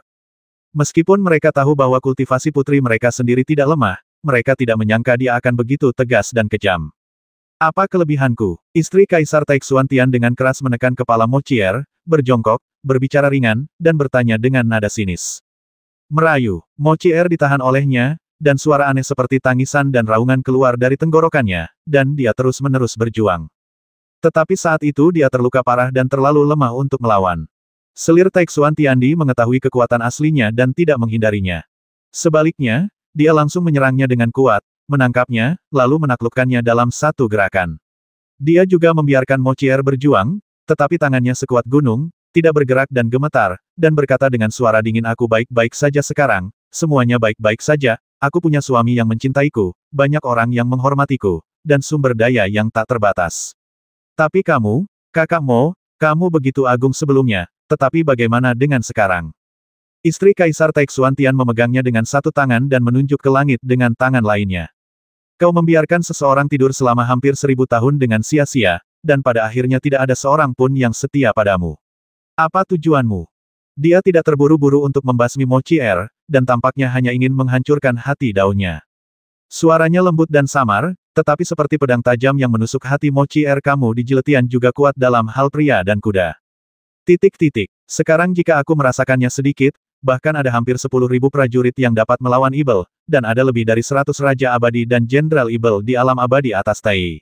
Ini semua dikultivasikan olehmu dalam kehidupan sehari-harimu. Untuk membesarkan mereka, aku khawatir kamu juga telah menghabiskan banyak sumber daya abadi. Tetapi mengapa tidak ada seorang pun yang ingin menyelamatkanmu saat ini? Kau sudah tidur dengan banyak pria, tapi tak satu pun dari mereka ingin menyelamatkanmu. Kenapa kau masih keras kepala? Setelah berjuang mati-matian, Mochier masih tertahan olehnya. Dia melihat ke bawah. Saat itu malam di Paradise, tapi ada lampu di mana-mana. Ada banyak tempat yang pernah dia tinggali sebelumnya. Akan tetapi, pada saat itu, tak seorang pun muncul untuk menyelamatkannya. Bahkan ketika dia melihat ke bawah, lampu padam satu persatu. Pemandangan seperti ini akhirnya membuat hatinya menjadi dingin. Dia sudah terluka parah, dan tubuh, andalamnya, jiwanya, serta aspirasinya berada di ambang kehancuran.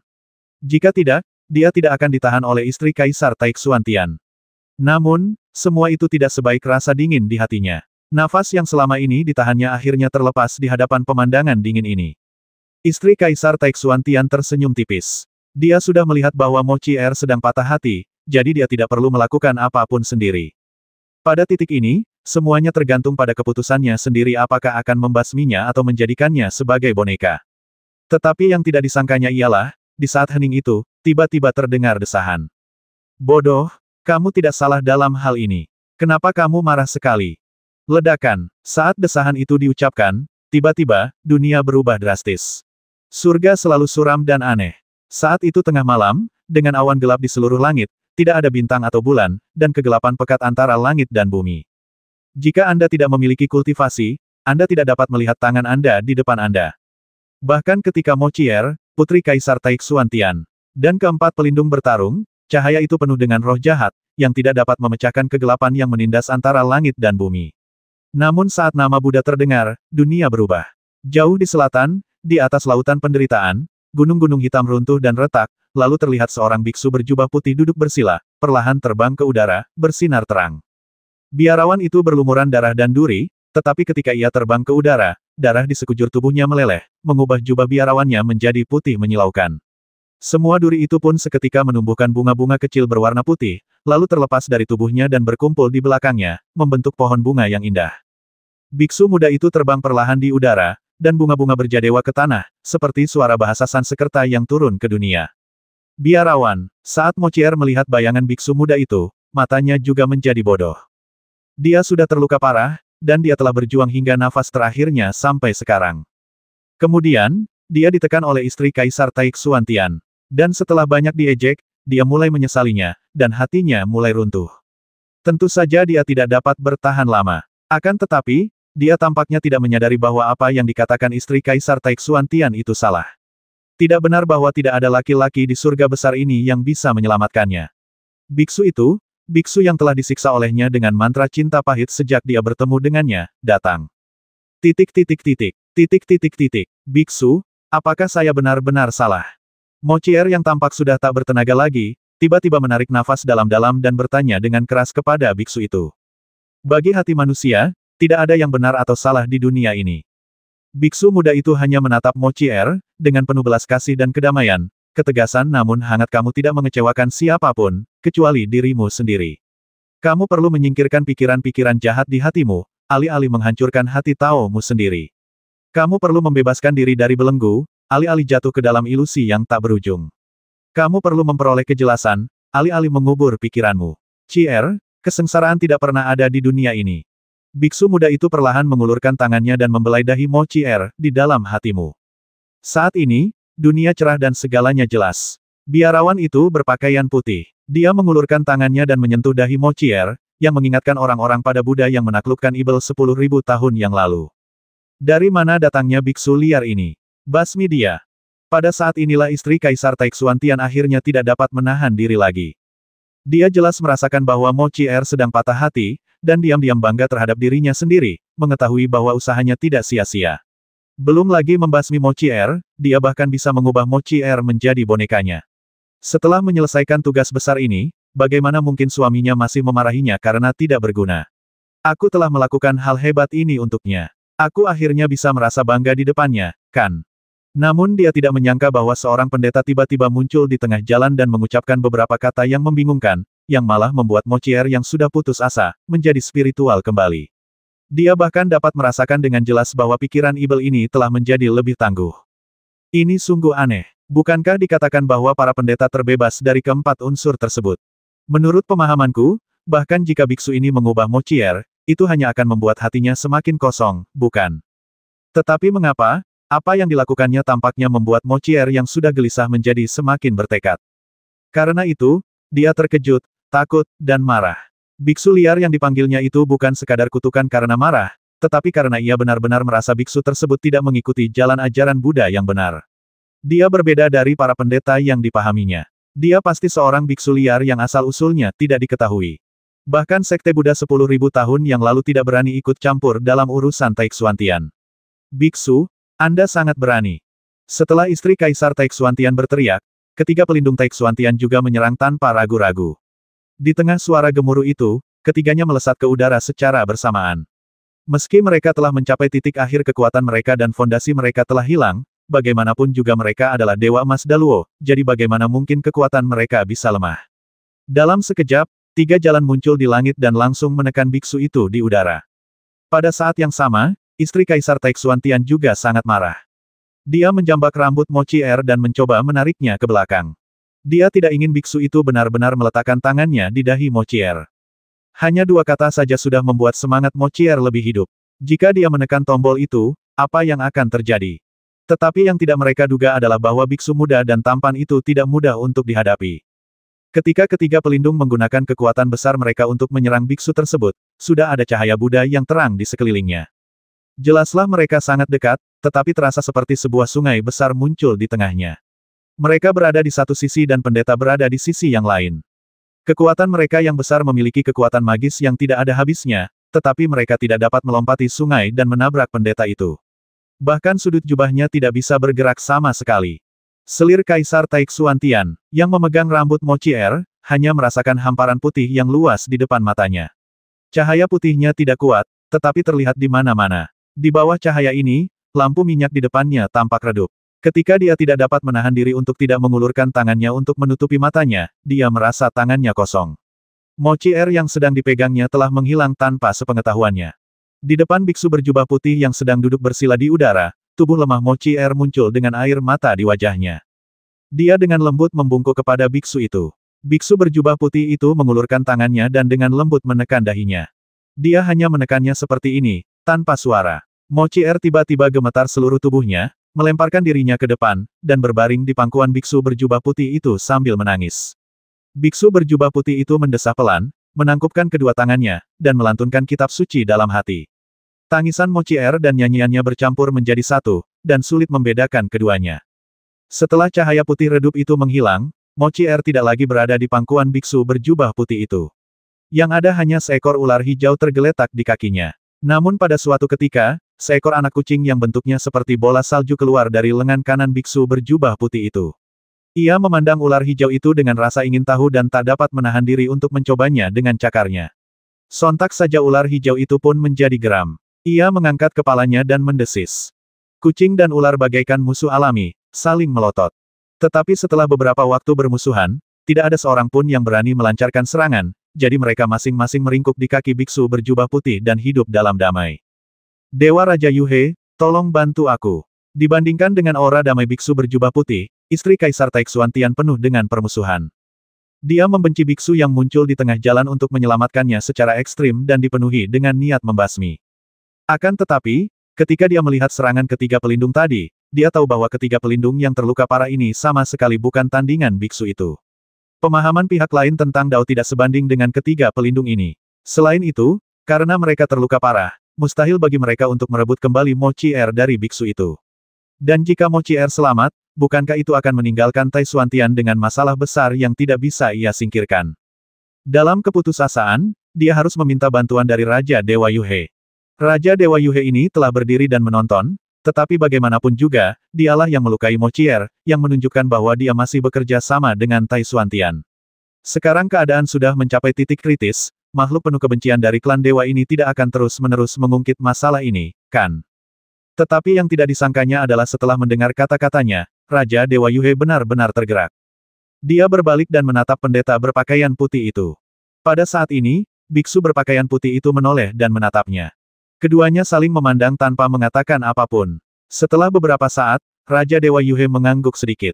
Dan biksu berpakaian putih juga membayar persepuluhan. Dan selesai. Ia hanya membungkuk, lalu tidak melakukan apapun lagi, bahkan membuang ranting pohon pinus di tangannya. Yuhe Divine King, apa yang kau lakukan? Apakah kau lupa perjanjian antara kau dan suamiku? Istri Kaisar Tai Xuantian sangat marah sehingga dia berteriak, kamu mewakili aliansi ilahi dan menghubungi suamiku, yang berarti aliansi ilahimu memiliki sesuatu untuk diminta dari kami, Tai Xuantian. Namun, sekarang, kamu sangat menunda-nunda dan tidak memiliki ketulusan. Apakah kamu tidak takut dengan kemarahan suamiku? Awalnya, aku memintamu untuk datang terutama untuk berjaga-jaga terhadap putra Kaisar Langit Merah Besar, tetapi sekarang putra itu pemalu dan takut akan masalah, dia tidak muncul. Tidaklah berlebihan untuk memintamu berurusan dengan biksu ini. Jika kamu ingin meminta sesuatu, kamu harus membayar harganya. Apakah ini masuk akal?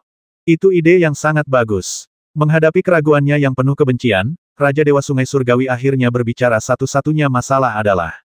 Nada suaranya agak tak berdaya. Aku bukan Raja Ilahi Yuhe. Mendengar ini, tidak hanya istri Kaisar Taixuan, tetapi bahkan ketiga pelindungnya pun tercengang. Bagaimana mungkin dia bukan Raja Dewa Yuhe? Selain Raja Dewa Yuhe, di mana lagi guru misterius seperti itu bisa muncul? Selain Raja Dewa Yuhe, siapa lagi yang secara kebetulan memilih momen ini untuk menyerang Mochi Er dan mengulurkan tangan membantu Tai Xuantian? Yang lebih penting, setelah waktu yang lama, istri Tai Xuantian diragu-ragu dan berkata, jika kamu bukan Raja Ilahi Yuhe, lalu di mana Raja Ilahi Yuhe? Di sini, sebelum pria misterius itu sempat berbicara, sebuah suara di kejauhan tertawa. Kemudian, ke arah Istana Ibel Surga, sesosok tiba-tiba berubah menjadi aliran cahaya dan muncul di puncak Gunung Ibel dalam sekejap. Dengan lambaian lengan bajunya, ia melemparkan sepotong karapas hitam hangus, dan dengan suara ledakan keras, sebuah gunung runtuh. Kemudian sosok itu juga melompat turun dari langit. Dia adalah pangeran dari Langit Merah Besar yang sebelumnya dimarahi sebagai pengecut oleh istri Kaisar Langit Taixuan. Ia menunjuk ke arah karapas dan tertawa, tubuh aslinya lolos, hanya meninggalkan cangkang kura-kura. Apa? Melihat putra Kaisar Merah Besar tiba-tiba muncul, istri Kaisar Taixuan sudah terkejut. Setelah mendengar perkataannya, dia tidak dapat menahan diri untuk tidak melihat ke arah cangkang hangus yang dia lemparkan ke tanah. Sulit membedakan apakah itu asli atau palsu, dan dia langsung dipenuhi keraguan. Sampai saat ini dia masih sedikit bingung. Dia tidak tahu bagaimana Raja Dewa Yuhe, yang diundang suaminya, tiba-tiba berubah menjadi orang lain. Dia juga tidak tahu mengapa Kaisar Langit Merah Agung menunjuk pada potongan kerang itu dan mengatakan itu adalah Raja Dewa Yuhe. Bahkan jika Kaisar Langit Merah Agung ini benar-benar bertemu dengan Raja Dewa Yuhe, dengan taraf kultivasinya, itu tidak akan cukup untuk memaksa Raja Dewa Yuhe melarikan diri karena malu. Tahukah kamu, Raja Dewa Yuhe dikenal sebagai makhluk nomor satu di klan dewa, dan kekuatannya sangat mengerikan. Bahkan suaminya mungkin tidak memiliki kekuatan untuk mengalahkannya. Namun, meskipun tidak ada yang bisa dijelaskan, masalahnya ada di sini. Kemana perginya Raja Dewa Yuhe? Awalnya, rencana Tai Xuantian kali ini dirumuskan dengan cermat olehnya. Mochi Er mengira dia datang hanya untuk menguji keberuntungan, tetapi dia tidak mengerti bahwa ketika mantan sahabatnya datang, dia sudah bertekad untuk mencengkeram Jiletian. Jika Mochi Er setuju, itu bagus. Bahkan jika Mochi Er tidak setuju, Jun Yi telah diam-diam membujuk sebagian besar prajurit abadi dan Jenderal Ibel Jiletian. Akan tetapi, karena Mochi Er yang berkuasa di sini, tak seorang pun berani mengkhianatinya. Karena itu, Mochi Er tidak punya jalan keluar.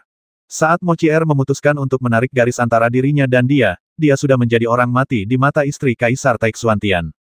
Namun, istri Kaisar Taixuantian tidak berani bertindak gegabah.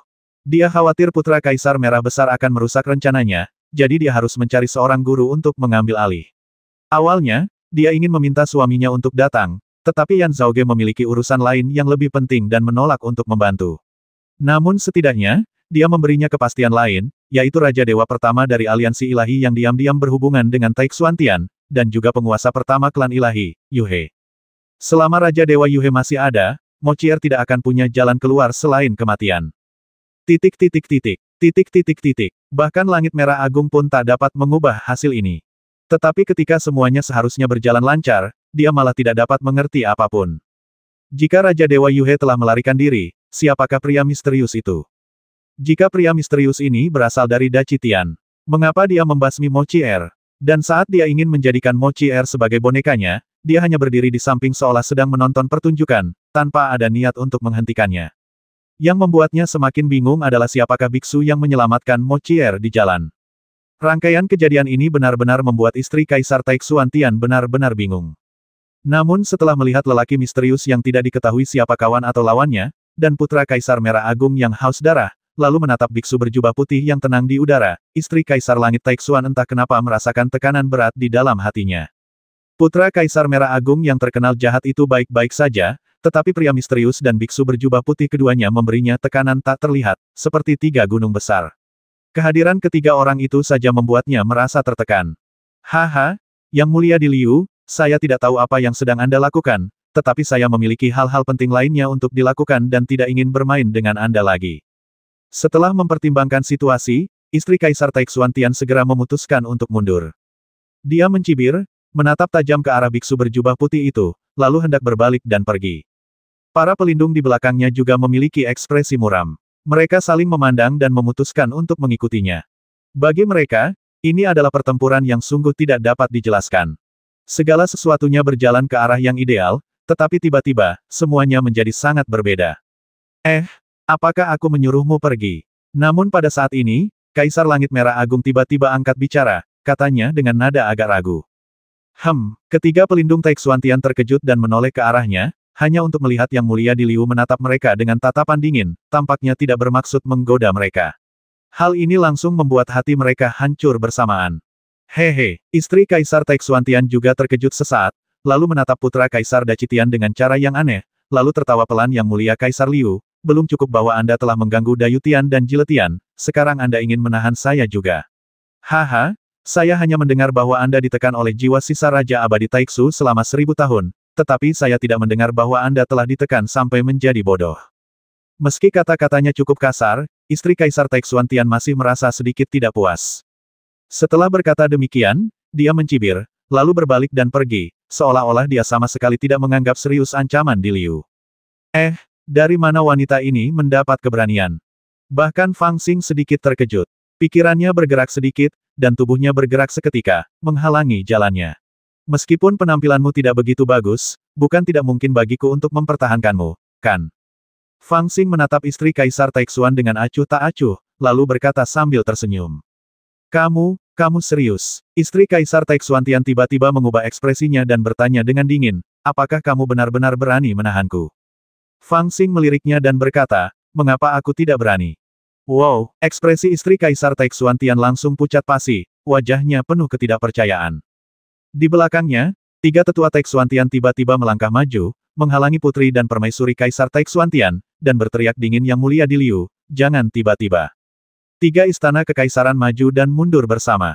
Keluarga kerajaan tidak pernah berperang selama ratusan tahun. Bahkan jika ada beberapa dendam, mereka hanya bertarung dan belajar dari satu sama lain. Bagaimanapun, keenam ibel ini hanyalah orang luar. Kita bisa bertarung di sini sesuka hati, tetapi ini hanya ujian keterampilan di papan catur. Tetapi apakah Anda benar-benar ingin menyakiti putri dan permaisuri Kaisar Taixuantian saya dan merusak keseimbangan ratusan tahun? Mendengarkan mereka berbicara dengan suara tegas, mereka benar-benar ketakutan luar biasa. Apa yang seimbang? Fang Xing tidak menganggap serius kata-kata mereka. Tepat saat dia hendak mengatakan sesuatu sambil mencibir, dia tiba-tiba mendengar beberapa teriakan keras datang dari arah istananya Yang Mulia, jangan gegabah. Dengarkan apa yang akan kukatakan. Ketika berbalik, dia melihat bahwa itu adalah Dewa Abadi yang membantunya dan beberapa pelayan abadi yang bergegas mendekat. Dia tidak memberitahu orang-orang ini tentang rencana itu sekarang, tetapi hanya meminta mereka untuk tidak campur tangan apapun yang mereka dengar. Hal ini membuat orang-orang ini merasa tertekan. Sampai saat ini, mereka mengamati dari jauh dan mendengar bahwa Yang Mulia Pangeran akan menangkap istri Kaisar Taixuantian. Mereka begitu ketakutan sehingga mereka tidak berani tinggal sebentar dan bergegas menghampiri. Yang Mulia, Anda tidak boleh gegabah. Ketika tiga istana kekaisaran dan keluarga kerajaan bertarung, mereka selalu berhenti pada saat yang tepat. Bahkan jika mereka bertarung, mereka hanya akan mengalahkan pihak lain dan tidak melukai siapapun. Dan mereka harus minum anggur dan mengakui kejahatan mereka setelah itu dan berdamai. Hanya dengan cara ini integritas istana abadi-abadi dapat dijamin.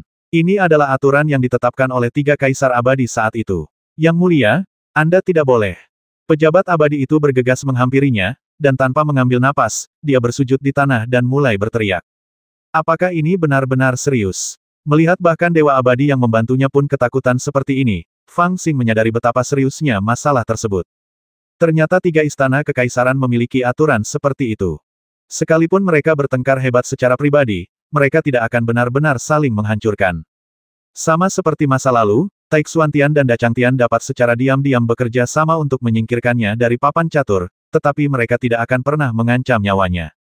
Bahkan ketika dia membasmi Bai Xianxi, istri Kaisar Taixuantian tidak berani membiarkan para tetua menyakitinya.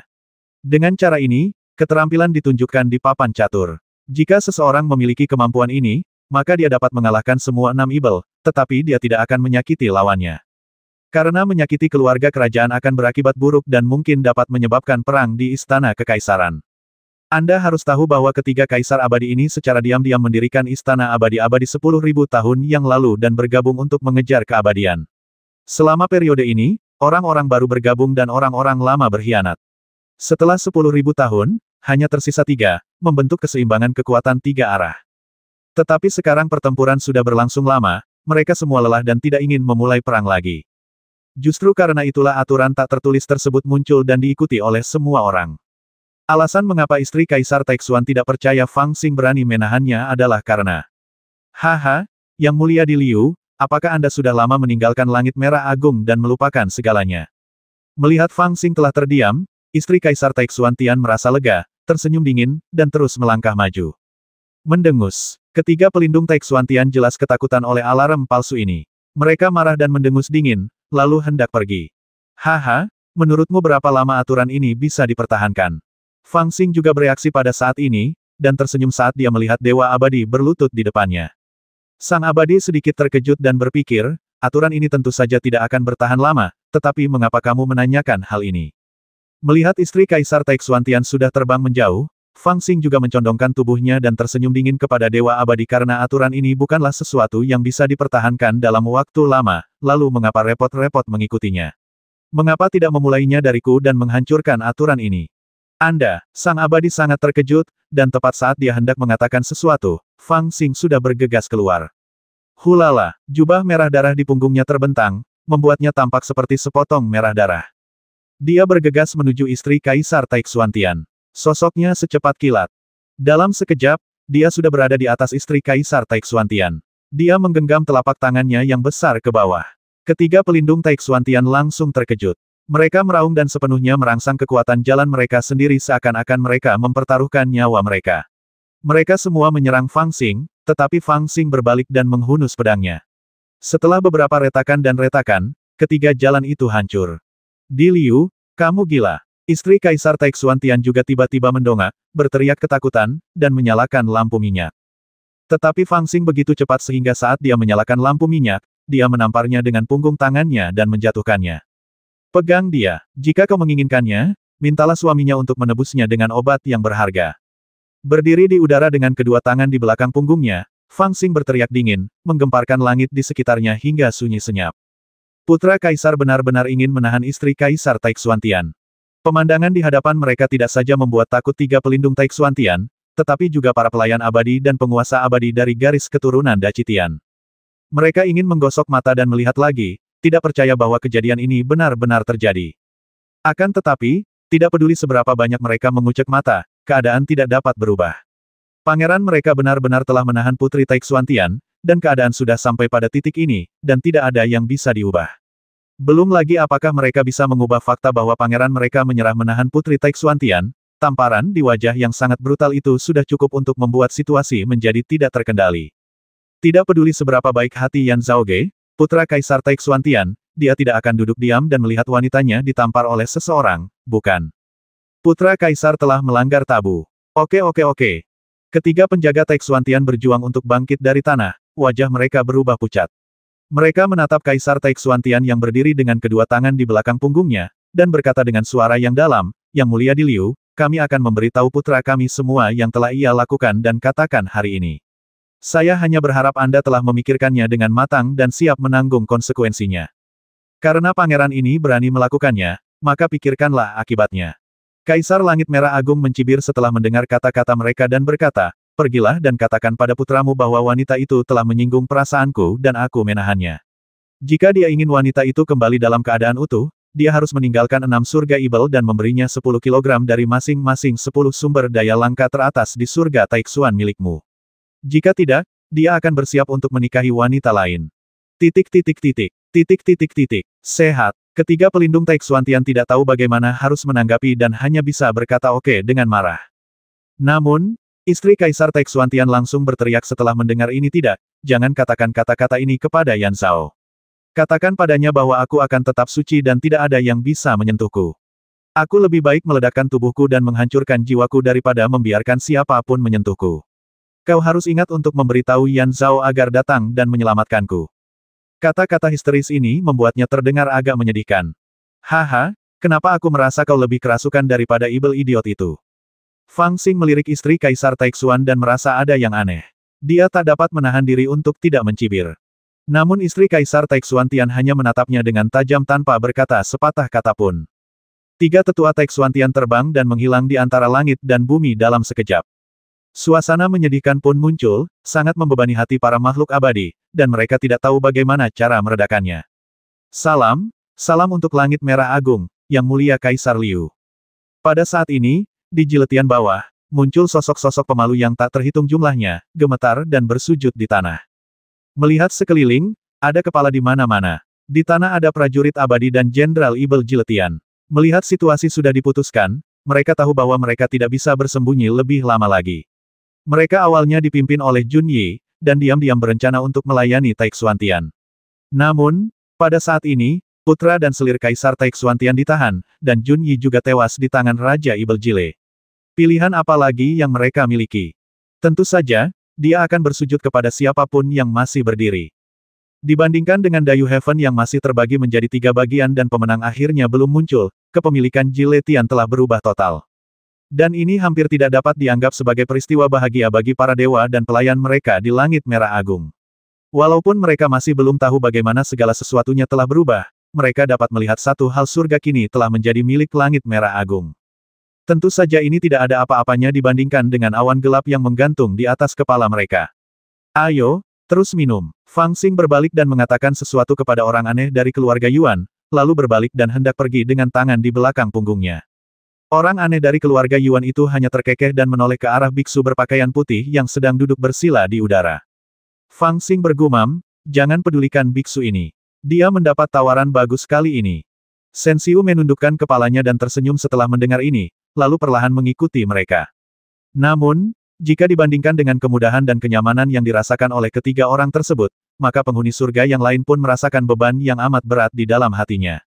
Mereka mendongak dan melihat awan gelap telah menghilang, tetapi tekanan di atas kepala mereka tampaknya bahkan lebih besar. Langit yang dipenuhi bintang-bintang menutupi kepala mereka dengan erat, seolah-olah memiliki kekuatan tak terbatas, menekan mereka begitu keras hingga mereka tidak bisa bernapas. Di Liu mencari kematian. Dikatakan bahwa setelah Yan Zhaoge, putra Kaisar Taixuantian, mendengar apa yang terjadi di Jiletian, wajahnya menjadi pucat dan dia hanya mengucapkan satu kalimat ini. Dia memiliki dendam lama terhadap Kaisar Liu. Dia dikalahkan oleh Kaisar Liu 1000 tahun lalu, dan dia menganggapnya sebagai penghinaan besar. 3 tahun lalu, dia bahkan dengan sengaja memprovokasi Kaisar Liu agar keluar menemuinya. Akan tetapi, Kaisar Liu sedang menyendiri pada waktu itu. Setelah dia keluar, dia menemui perubahan besar di 6 surga Ibel, jadi dia tidak menemuinya. Di mata orang luar, kedua orang ini cepat atau lambat akan mengalami bentrokan sengit di 6 surga Ibel. Yang tidak terduga adalah hari ini datang begitu cepat. Dan kali ini, sebenarnya sang pangeran arogan dari Great Scarlet Sky lah yang mengambil inisiatif untuk memprovokasi. Sebagai sesama anggota Istana Kekaisaran, mungkin tidak ada yang lebih menghina daripada menahan rekan Tao seseorang. Karena dia ingin mati, mengapa tidak membantunya saja? Marah besar, Yan Zhaoge segera mengeluarkan dekrit abadi untuk mengumpulkan semua guru di bawah Taixuantian Immortal Venerable untuk menemui Kaisar Liu. Dia bahkan ingin memanggil pasukan abadi untuk bertarung sampai mati. Akan tetapi, konon seorang utusan dari langit biru besar telah memasuki surga jahat ekstrim untuk menemuinya. Setelah berdiskusi secara terperinci, Yan Zhaoge akhirnya berubah pikiran dan tidak mengerahkan pasukan sesuka hati.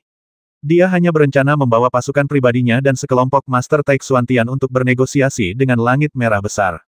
Tak lama kemudian, pernyataan perang pun dikirim langsung ke surga kegembiraan ekstrim, dan kata-kata dalam surat itu segera menyebar ke seluruh surga. Aku hanya gadis biasa. Karena kau menyukaiku, aku akan memberikannya padamu. ... Saya hanya menyesal karena tidak menikmati pertempuran 1000 tahun lalu dengan sepenuh hati. Sekarang saya senang mendengar bahwa Anda telah kembali, dan saya ingin bertemu dengan Anda. Perang memang merepotkan, kenapa tidak bertemu di Tai Etian dan mabuk bersama? Kata-kata dalam surat tantangan itu sangat sopan, tetapi siapapun dapat mendengar kemarahan di dalamnya. Terus terang saja, kau hanyalah yang disebut permaisuri kaisar. Aku tidak peduli padamu sama sekali. Jika kamu menginginkannya, aku akan memberikannya padamu. Hanya saja saya sangat tidak senang dengan pertempuran 1000 tahun lalu. Sekarang kau sudah kembali hidup, ayo bertarung lagi. Awalnya, aku bisa mengerahkan pasukan dan bertarung sampai mati bersamamu, Dachitian, tetapi itu akan terlalu merepotkan, dan aku tidak ingin memulai perang. Jika kamu tidak ingin ikut bertempur, datanglah ke Tai Etian dan mabuk-mabukan bersama. Dan mabuk kolektif yang disebutkan dalam buku ini tidak diragukan lagi adalah mabuk karena meminum darah dalam pikiran semua makhluk abadi. Namun, tepat sebelum sensasi yang disebabkan oleh surat perang ini berlalu, dekrit abadi lainnya mengejutkan dunia. Ini adalah dekrit abadi dari Lu Xiaojun, Putri Kaisar Langit Biru Agung. Itu juga sebuah surat. Meskipun ditujukan kepada Kaisar Langit Merah Besar Liu, isi surat itu sudah diketahui dunia sebelum disampaikan kepada Kaisar Liu. Anda telah mengagumi Putra Kaisar sejak lama. Anda pernah pergi ke Langit Merah Besar untuk mengunjunginya, tetapi sayangnya Anda tidak dapat menemuinya. Sekarang Anda telah bertemu di 6 surga Ibel, tetapi Anda saling merindukan. Saya mendengar bahwa Anda memiliki dendam dengan Yan Zhao. Anda bersedia menjadi perantara dan mengundang semua Raja Ibel untuk berkumpul di surga Tae untuk membahas situasi umum dan hubungan pribadi. Segala macam dendam dapat dihilangkan dengan senyuman, dan perselisihan yang tak berujung dapat dihentikan dengan secangkir anggur. Bukankah Anda akan senang? Dibandingkan dengan pernyataan perang Yan Zhaoge yang tersenyum namun penuh belati, surat dari Lu Xiaojun, Putri Kaisar Langit Biru Agung, tidak diragukan lagi lebih mengejutkan. Saat ini, orang-orang di 6 surga Ibel sedang panik, dan setiap pemimpin Ibel berada dalam bahaya dan sulit dimediasi.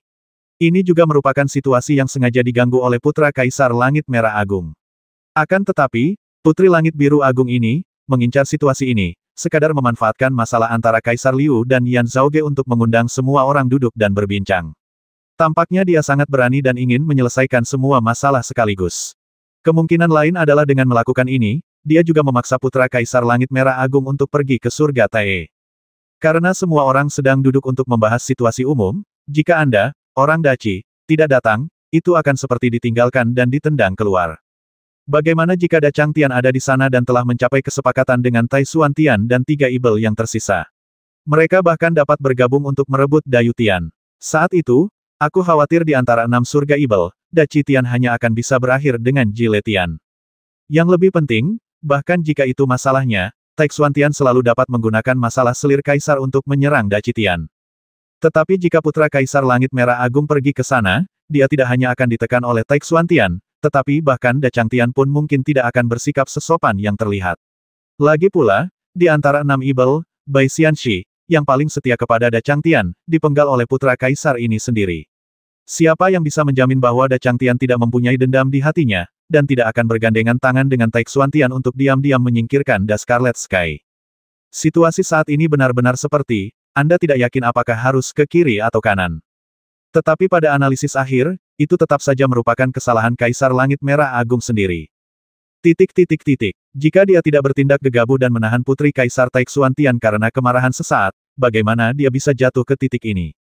Yang mulia, Anda tidak boleh pergi ke perjamuan Hongmen di Tai Etian. Di dalam istana Ibel, Dewa Abadi Dacitian yang membantu Fang Xing hampir menangis, dan memohon dengan getir semuanya telah menjadi seperti ini. Saat ini, kita hanya dapat mengirim surat kepada 3 Dewa Abadi dan meminta mereka untuk maju untuk mengklarifikasi kesalahpahaman dan mengirim selir Kaisar Taixuan Tian kembali ke Taixuan Tian dengan selamat. Kemudian, Dacitian akan berhenti mengingini surga Ibel lainnya dan hanya menjamin sebagian dari kepentingan Dayu Tian dan kepemilikan penuh surga kebahagiaan ini. Ini akan menjadi hasil terbaik. Jika tidak, ketika kita mencapai Tai Etian, kita tidak tahu variabel apa yang akan terjadi. Mengapa? Namun sang pangeran yang menyebabkan malapetaka itu sama sekali tidak menanggapinya dengan serius, dan mencibir aku belum mendapatkan apa yang aku inginkan. Sang abadi segera berlutut tolong pikirkan 2 kali. Mendengar ini, Fang Xing melirik ke arah orang aneh dari keluarga Yuan, lalu ke Shen Xiu yang berpakaian putih, dan kemudian ke sekelompok rubah kecil yang menunjukkan rasa hormat sebagai junior dan menuangkan anggur serta tertawa di antara mereka bertiga. Dia mendesah pelan, memeluk toples anggur dan tertawa dulu aku sangat tertekan karena terlalu banyak berpikir. Sekarang aku tidak memikirkannya lagi. Aku hanya ingin bersenang-senang. Putra Kaisar Langit Merah Agung ini tidak akan berhenti sampai dia menjungkir balikkan surga. Rumor tentang keputusan Putra Kaisar Langit Merah Agung untuk pergi ke surga Tai lebih mengejutkan daripada deklarasi perang dan surat antara Putra Kaisar Langit Taixuan, Yan Zhaoge dan Putri Kaisar Langit Dachang, Lu Xiaojun. Awalnya, tindakan Putra Kaisar Langit Merah Agung telah membuat orang-orang diam-diam mengutuk Putra Kaisar ini sebagai seorang idiot. Awalnya, Langit Merah Agung telah membuka situasi, memimpin di surga Dayu dan memanfaatkan surga Jile. Telah menduduki 2 dari 6 surga Ibel, yang dapat dikatakan merupakan situasi yang jauh lebih baik dari yang mereka duga. Akan tetapi, justru karena ia menahan istri Putra Kaisar Langit Taixuan dalam keadaan marah, Langit Merah Agung langsung jatuh ke dalam situasi yang sangat pasif, dengan terlalu banyak masalah yang perlu dikhawatirkan. Di mata banyak orang berpengetahuan, orang Dacitian tidak lagi memiliki banyak pilihan. Cara terbaik adalah dengan meminta maaf kepada ketiga dewa itu, lalu mengirim Putri Kaisar Taixuan Tian kembali ke Yan Zhaoge, menjelaskan kesalahpahaman yang terjadi, lalu menyerahkan keuntungan Dayu Tian sebagai penjelasan kepada Taixuan Tian. Dengan cara ini, dilema dapat terselesaikan, dan Dacitian dapat mengendalikan Jiletian dengan tangannya sendiri. Namun siapakah yang menyangka bahwa Putra Kaisar Langit Merah Agung benar-benar akan pergi ke surga Tai untuk menghadiri pertemuan tersebut. Ini jelas merupakan perjamuan Hongmen. Kecuali Anda seorang idiot, tidak akan ada seorang pun yang berinisiatif untuk ikut, bukan? Terus terang saja, alasan mengapa Yan Zhaoge, Putra Kaisar Taixuan Tian, tidak menyerang Jiletian secara langsung, melainkan mengadakan perjamuan Hongmen di Tai Etian, adalah untuk memberi ruang baginya. Dia tidak ingin benar-benar memprovokasi perang antara 3 istana kekaisaran. Sampai batas tertentu, dia tidak menduga Kaisar Liu benar-benar akan datang, tetapi hanya berharap Kaisar Liu akan mengambil kesempatan ini untuk mundur. Dengan cara ini, dia akan mendapatkan muka dan memperoleh keuntungan besar bagi Taixuan Tian. Dacitian juga dapat mengambil kesempatan untuk mengundurkan diri. Dengan cara ini, semua orang akan bahagia. Bagaimanapun juga, ketiga istana kekaisaran akan memberikan hasil yang memuaskan. Dan kehadiran pribadi di Liu pada pertemuan itu benar-benar meledakkan situasi tegang ini. Anda mundur selangkah, saya mundur selangkah. Hal ini tidak hanya membuat orang bertanya-tanya apa yang ingin dilakukan Putra Kaisar Langit Merah Agung. Yang lebih membingungkan adalah setelah Putra Kaisar membuat keputusan ini, tidak ada reaksi dari Langit Merah Agung. Mereka tidak menunjukkan sikap apapun dan tidak pula mengirimkan tenaga ahli tambahan untuk mendukung mereka. Seolah-olah mereka sama sekali tidak mendengar rumor tersebut. Apakah ini berarti sang pangeran diizinkan melakukan apapun yang diinginkannya? Badai besar yang melanda seluruh 6 surga Ibel melanda angkasa luas. Semua dewa abadi yang setia pada garis keturunan Taixuan Tian telah berkumpul dari segala arah saat ini. Awan gelap datang dari Cakrawala dan berkumpul di atas Tai Etian. Meski belum ada tindakan apapun, siapapun bisa merasakan sensasi tertekan dari datangnya badai. Ada banyak sekali makhluk abadi biasa yang mencoba segala cara untuk menjauh dari Tai Etian, dan banyak sekali master yang mencoba segala cara untuk memasuki Tai Etian. Segala macam arus bawah dan fenomena aneh bermekaran di Tai Etian seperti bunga liar. Aku harus membasmi kaisar dan mempertahankan kekuatanku yang besar. Ada banyak sekali master yang berteriak dingin, bersembunyi dalam kegelapan, namun penuh dengan niat membasmi. Dacitian harus ditendang keluar. Ada juga sekelompok orang lain yang berkumpul di sekitar Putri Langit Biru Besar dan menentukan nasib Langit Merah Besar. Jika kita melihat momentum saat ini, baik Dachang Tian maupun Tai Xuan Tian lebih kuat dari Daci Tian. Hanya karena kehadiran Kaisar Abadi Qixiao, Daci Tian memenuhi syarat untuk setara dengan Dachang Tian dan Tai Xuan Tian.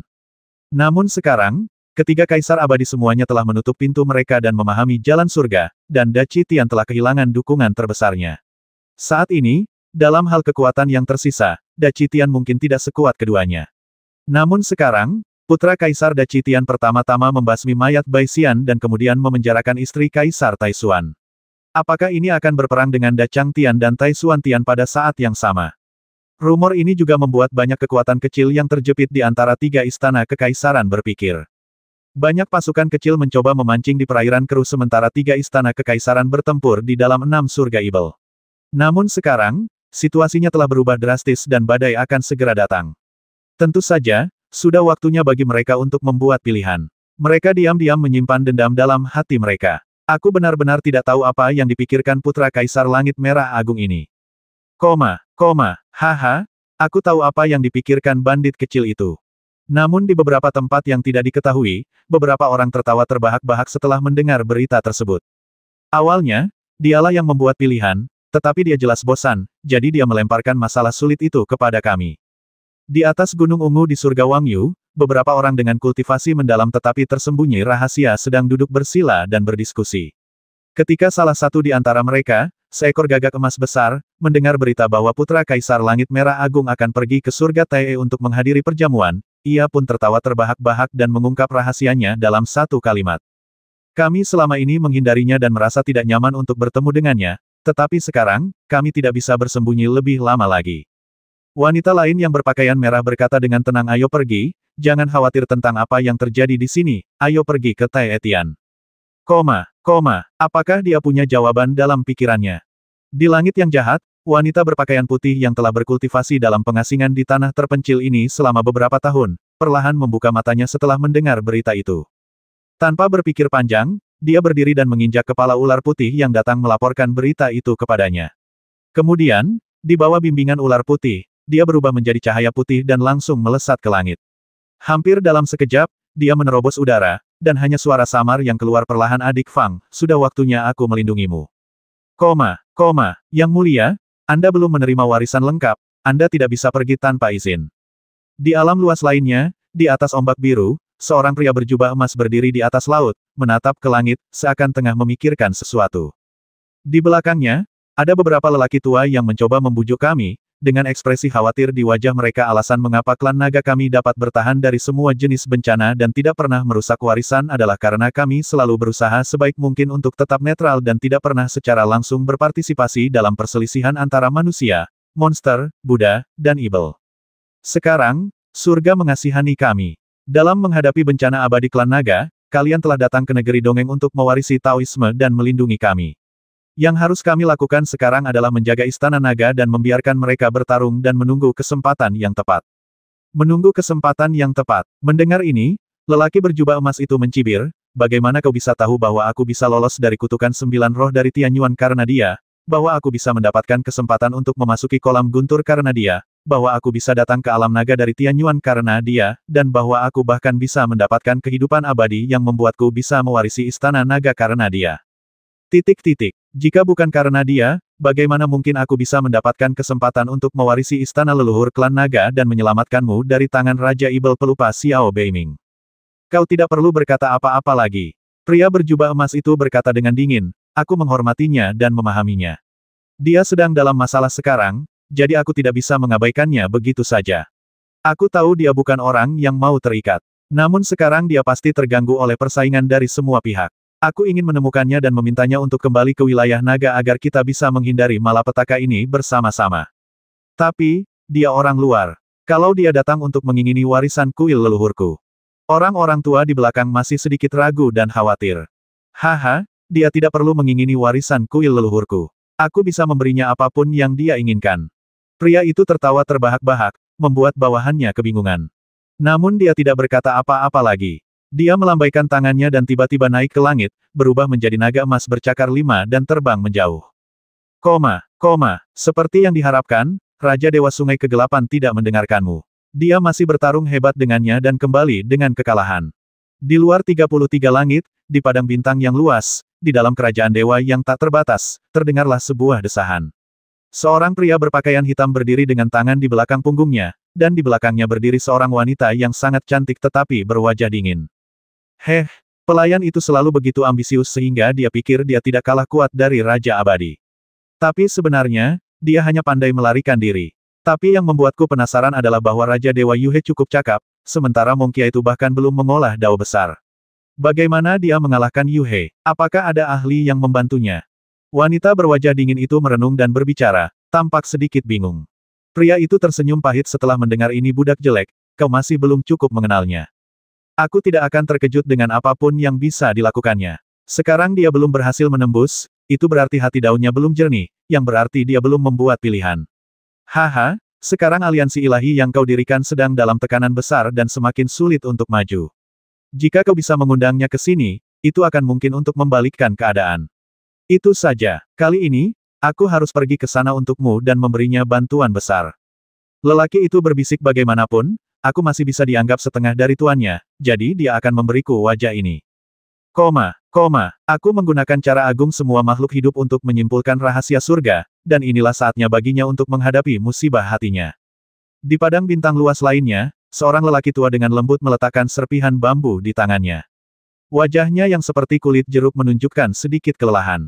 Dia berkata dengan lembut, keturunan Dao tertinggi terlahir dengan takdir malapetaka besar, tetapi dalam situasi ini, malapetaka besar ini juga merupakan kesempatan untuk bertahan hidup. Mungkin sebagian orang tidak dapat melihatnya sekarang, tetapi dalam beberapa ratus tahun, pentingnya dia akan mengejutkan semua orang. Dan kita hanya dapat memanfaatkan hatinya yang ragu-ragu untuk bergerak, sehingga kita dapat menang. Di bawah lelaki tua itu, seorang wanita menawan berwajah rubah ragu-ragu, tapi bagaimanapun juga, itulah warisan terakhir ras IBL-ku. Orang tua itu berkata dengan tenang karena dia telah membasmi Bai Xianxi, maka dia memenuhi syarat. Wanita menawan itu berbisik, saya khawatir orang dari Jiuling Feng Huangtian tidak akan setuju. Orang tua itu mendengus dingin dan berkata, kirimkan dia pesan. Kali ini, aku tidak akan berdiskusi dengannya. 1730